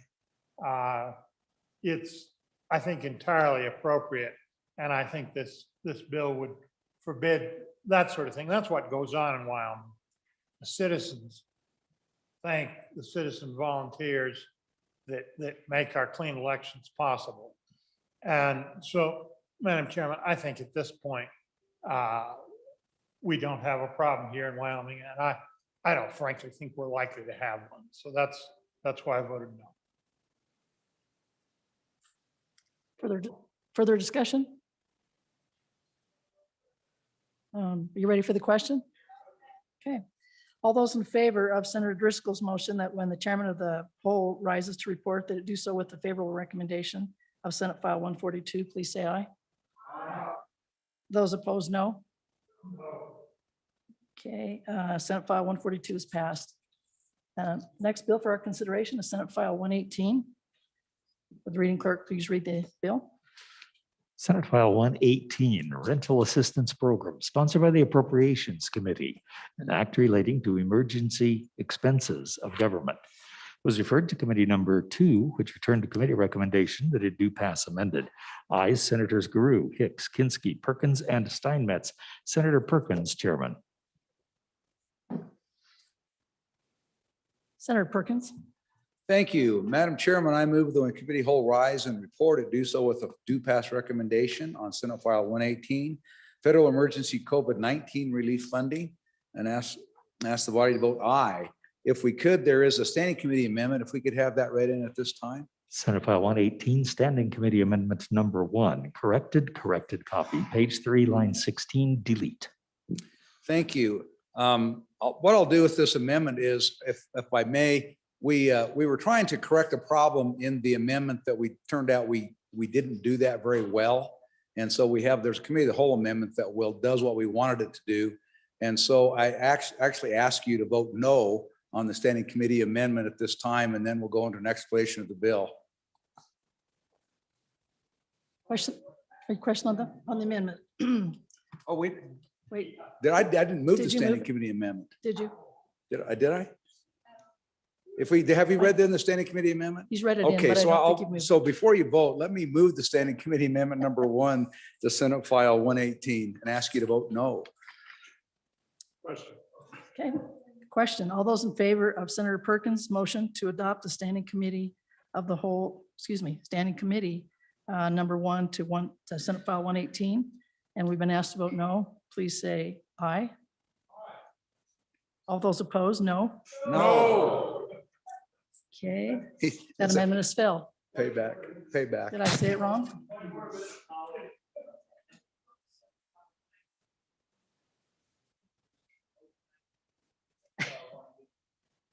I thought I said 118, but if I didn't. 118. I need to be a little clearer. Madam Chairman, should we Senator ask for Perkins. standing division on whether it was 19 or 18? No. So we'll go into an explanation of the bill, and then we'll deal with the standing committee amendment in just a bit. This is a bill that comes to you regarding COVID emergency funding. There's 2 things going on in this bill, and so the structure of it may appear a little confusing. So what you have in here is there's 2 things going on. If you go to page 2 in particular, dealing with section 1, we're talking about money that was appropriated from the U.S. Congress to various states in the Federal Consolidated Appropriations Act of 2021. That was the large continuing resolution that was passed right after, shortly in January, I think right around the end of January. And it appropriated some money that came out for a number of things. One of them was an emergency rental assistance program that provides some rental assistance, particularly in light of COVID-19 issues that have arisen across the country. And there's an emergency rental assistance program. I think it also has some utility assistance, emergency utility assistance in it as well. It's a program that's very, very defined succinctly by law. And so all you do basically is a pass through from the state. There is a carve off of I think 10% that can be used for administrative purposes. So that's one thing that's going on in the bill. The other part that's going on in the bill, which has to do with section 2, is that we're talking about, the CARES Act 1, we've often tried to refer to it, the CARES Act that appeared last year. We then came down and had a special session. We authorized a number of programs and also authorized the governor to make additional programs. Some of those programs had kind of a rough ending, and some of those programs really need to continue in. One of the things that the federal legislation we just mentioned before is what extended most of the CARES Act deadlines to the end of this year instead of the end of last year. But of course, during the special session, we went with the law that was in place at that time, and the funds were supposed to be expended by the end of the year. And so it deals with trying to clean up some of that. And so those are the 2 things that are going on in the bill. So going back specifically to section 1, again, the department is authorized, if you go to, this is on line 12, the department is authorized to designate other state agencies or public entities, administrative functions under this program. And that's because there's this 10% or so of this money that's allocated of about 200 million. There's a 10% that's allocated that can be used to help fund this. In our discussions in the appropriations, we recognize that there's already a significant number of networks in our communities that know where these people that need rental assistance and help them process the claims and help them get with their landlords, so the landlords can get the money for that this is entitled to relief, make sure they get credit for that, as well as work with utility companies and work through the application processes. So I wanted to make sure that this was available. And so we added some language here to make sure that the state, those agencies can process themselves. In addition, they can contract with local people who are already in those networks and already providing those services, can hire and contract with them to make sure that these applications are processed and developed by the people who need it, and some pre-screening, and then make sure that those applications are submitted correctly and help with the administration of that program. Like I said, there's about $200 million that came through. Like I said, 10% is available for under the federal guidance. 180 million is direct payments for landlords and utilities on behalf of other tenants and other housing supports. And the remaining 20 million is allocated for administrative and case management costs, which can be used to take care of that. That's the appropriation will be handled by the Department of Family Services, and all federal funds received by the state of Wyoming, specifically for the Federal Emergency Rental Assistance Program created under the Federal Consolidated Appropriations Act of 2021, and any subsequent legislation, if it's not used, it reverts and goes back and is reappropriated by the Treasury. So that's what Section 1 does. Section 2 then comes back, and the meat of this, if you go to line 14 on page 3, is the necessary entities within the executive branch shall be funded as provided in this section to the extent funds are available. The authority to approve expenditure of the funds authorized in this section shall expire on December 31, 2021, unless continued by the act of the legislature. So we're just extending those deadlines and allowing some of those programs that didn't necessarily have deadlines under our special session legislation to continue on. As we've talked about that number was originally, we've had that number thrown out. They are oftentimes referred to them as unencumbered, unexpended funds. There's around $20 million of that.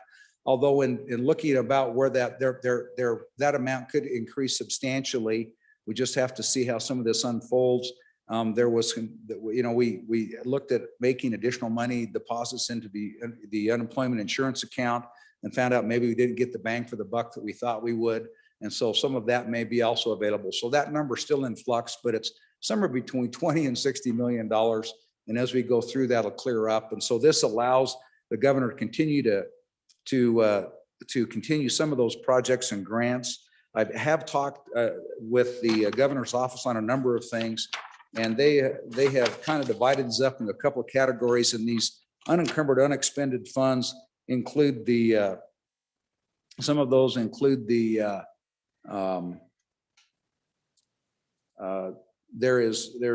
I've got a couple here I was going to bring to your attention. For examples of that are there's some local government response preparedness grants that aren't fully administered.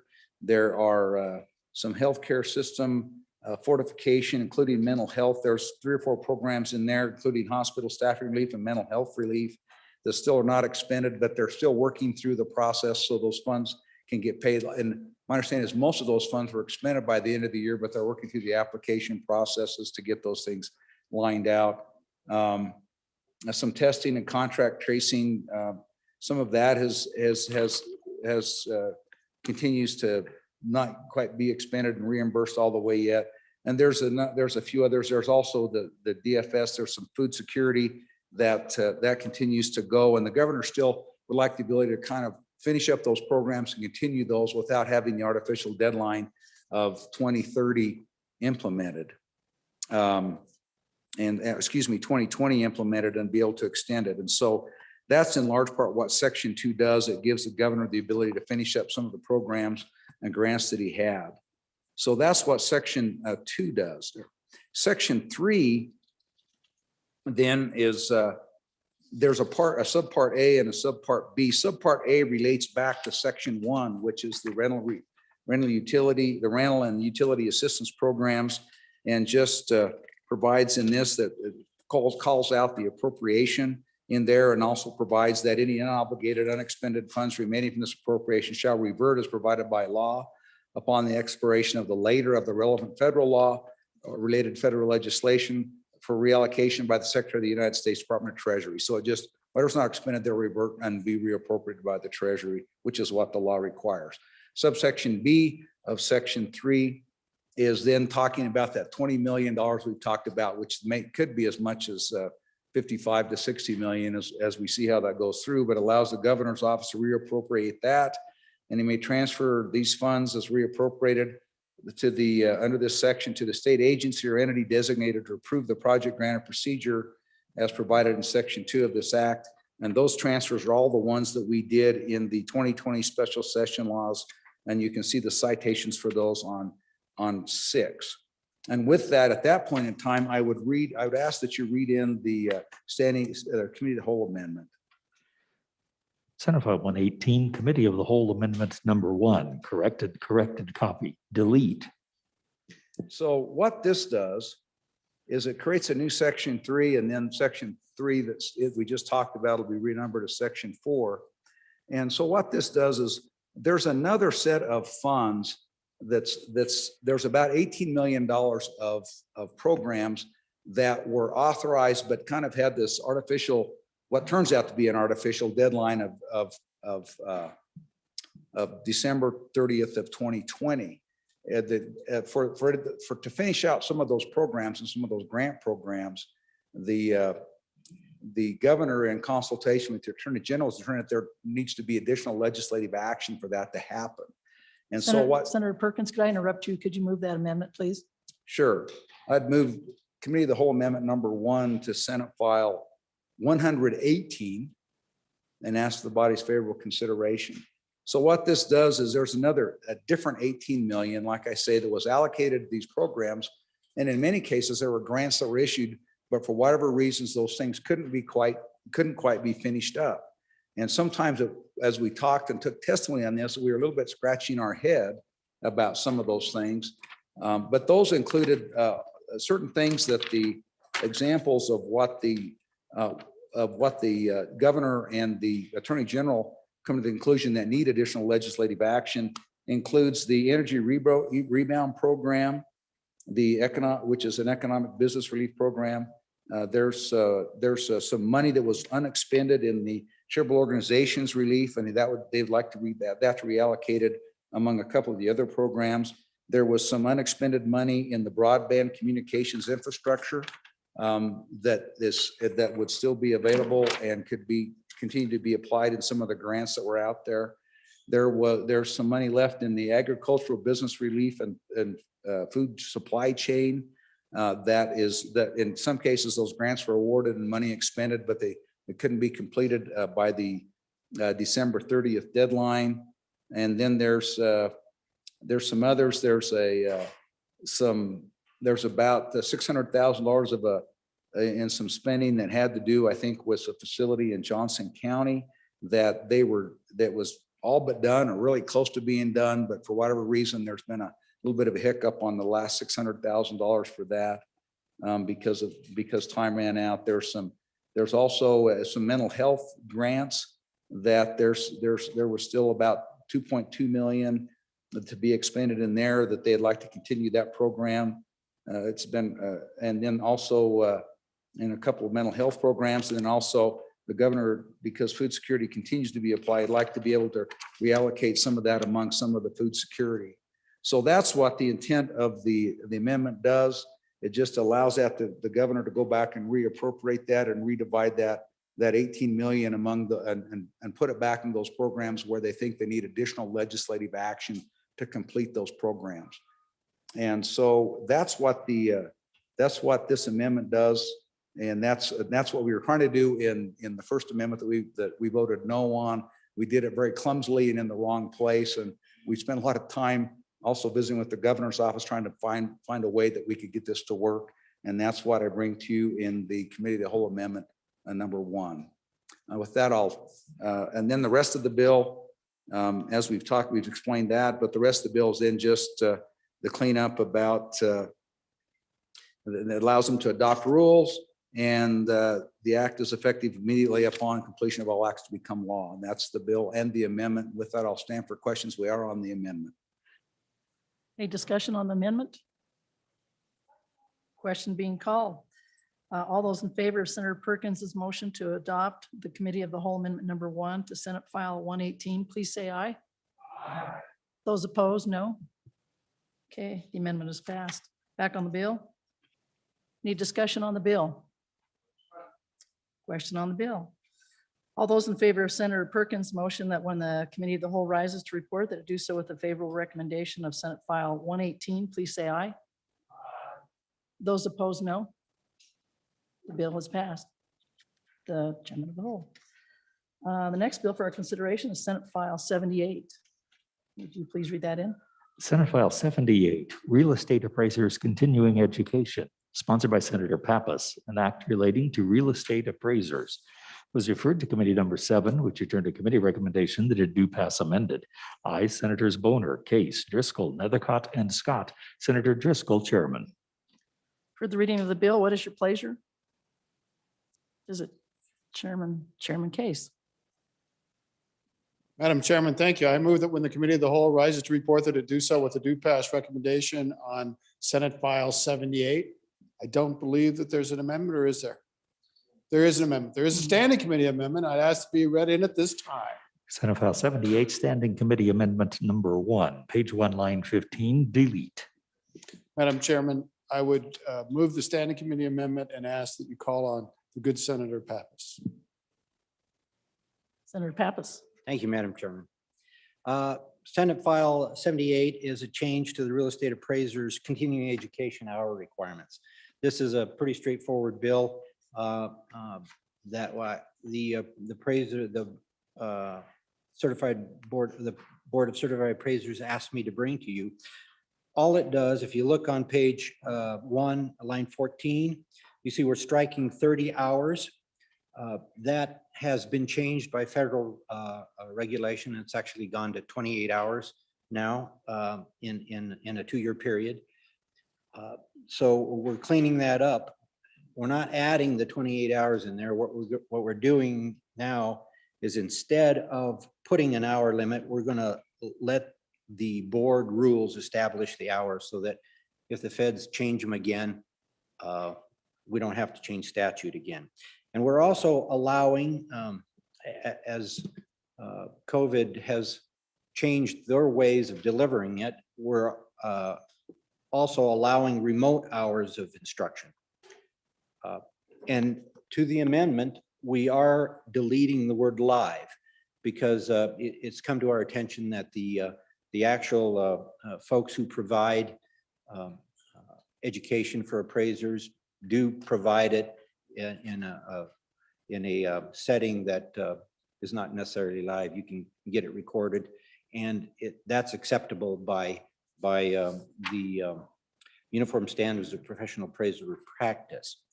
And then on page 2, the change there, you'll see that we've strictened the word which and ended the sentence there, but we're adding a sentence: the courses of or seminars that the board approves for continuing education credit shall include 1 board approved and 7 hours of national USPAPP update course. That's the Uniform Standards of Professional Appraiser Practice. Basically, the board wanted to be able to have the ability to approve those courses. So that's why we're entering that. So with that, I'll take questions. I think it's a pretty straightforward change. They just want to clean up their statute. Question on the amendment. All those in favor of Senator Driscoll's motion to adopt the Standing Committee Amendment number 1 to Senate File 78, please say aye. Aye. Those opposed, no. Okay, the amendment is passed. Point of order, Back that on- was Sorry, not Senator Driscoll's motion, it was Senator Case's motion. Senator Case. Sorry about that. I was just looking at the amendment. My bad. Back on the bill then. Discussion on the bill. Question on the bill? I sense you're ready for that. All those in favor of Senator Case's motion that when the Chairman of the Whole rises to report that it do so with a favorable recommendation of Senate File 78, please say aye. Aye. Those opposed, no. Okay, the bill is passed. I think that clears the desk. Yay. Senator Driscoll? Madam Chairman, I move that the committee of the whole rise and report. You've heard the motion. All those in favor, say aye. Aye. Any opposed? No? Okay. Thank you, sir. May I have another? I think it's time for the big dog, for the big guy.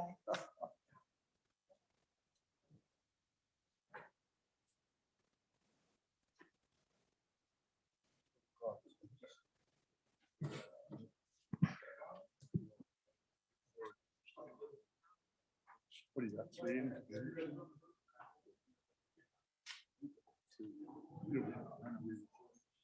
Reading clerk will read the committee of the whole report. Mr. President, your committee of the whole, having had under considerations bills on general file, begs leave to report as follows. Senate File 126, do pass amended. Senate File 150 failed to pass committee of the whole and was indefinitely postponed. Senate File 142, do pass. Senate File 118, do pass amended. Senate File 78, do pass amended. Senator Schuler, Chairman. Senator Schuler, go ahead. Mr. President, I move for the adoption of the committee of the whole report. You've all heard the motion. All in favor, say aye. Aye. Those opposed, nay. Motion passed.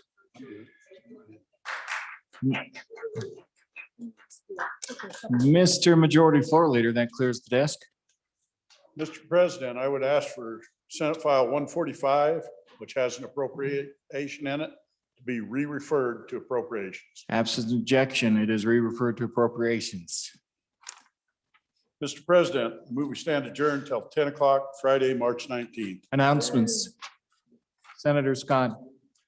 Mr. President, your committee number 4, education, will meet tomorrow morning, Friday at 8 a.m.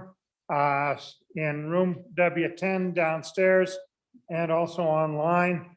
House Bill 57 engrossed, advance enrollment. Senator Nethercott. Thank you, Mr. President. Your number 1 committee, Judiciary, will meet tomorrow morning at 8 a.m. to hear the following 3 bills. House Bill 85, unlawful dissemination of an intimate image. House Bill 46, the crime of bestiality, and House Bill 103, journalists' privileged communications. Senator Perkins. Mr. President, your appropriations has, we have 2 announcements. The announcement number 1 is Senate Appropriations. Your committee number 2 will meet today as soon as we can get up in the room on it after adjournment in 301 and online to take up House Bill 76, engrossed uniform statewide payment processing, and House Bill 121, engrossed state-funded capital construction. Then tomorrow, the second announcement is tomorrow on Friday, March 19th at noon, appropriations will take up consideration of Senate File 121, state funds, investments and distribution, and House Bill 87, engrossed provider recruitment grant program. We'll also we'll take up any bills that are re-referred. We'll also do those tonight, and we'll do those first. So whatever chairman wants to come up and talk about those appropriations, we'll take you first. Thank you. Thank you, Senator Landon. Thank you, Mr. President. If the chair of appropriations is finished, I don't want to jump in the middle there, but well, Mr. President, I just think wanted he's to probably give done. a very much advanced notice that your Transportation Committee will meet Monday upon adjournment to take up House bills. House Bill 21, Wyoming National Guard preference for education. House Bill 17, range management at military training areas. And House Bill 22, engrossed Wyoming military code. Those 3 bills we'll take up on Monday. Thank you. Thank you. Further announcements? Have a note here. Please check your mailboxes. Anything remaining after adjournment on Friday will be. Would someone help the appropriations chair and direct him to the mailboxes? Oh, Senator Anderson, we about lost you. And I'll be back to Mr. that. President, yes, thank you. Your favorite committee, Minerals, number 9, will meet Friday at noon, 15 minutes after noon recess in the Capital Extension Room W004 and online. We'll hear bills, Senate File 141, business entities, representation in detainer cases, Senator Perkins. And we'll hear House Bill 0001, engrossed COVID-19 large business relief program. And we'll hear House Bill 69, engrossed division of banking fees. Thank you. Thank you. Further announcements? Let's go back to this announcement. Please check your mailboxes. Anything remaining after adjournment on Friday will be discarded. Okay, no further announcements. You've heard the motion. All those in favor, say aye. Those opposed, nay. Senator Guru, once again, happy birthday to you. The Senate will stand adjourned until 10 a.m. Friday, March 19th.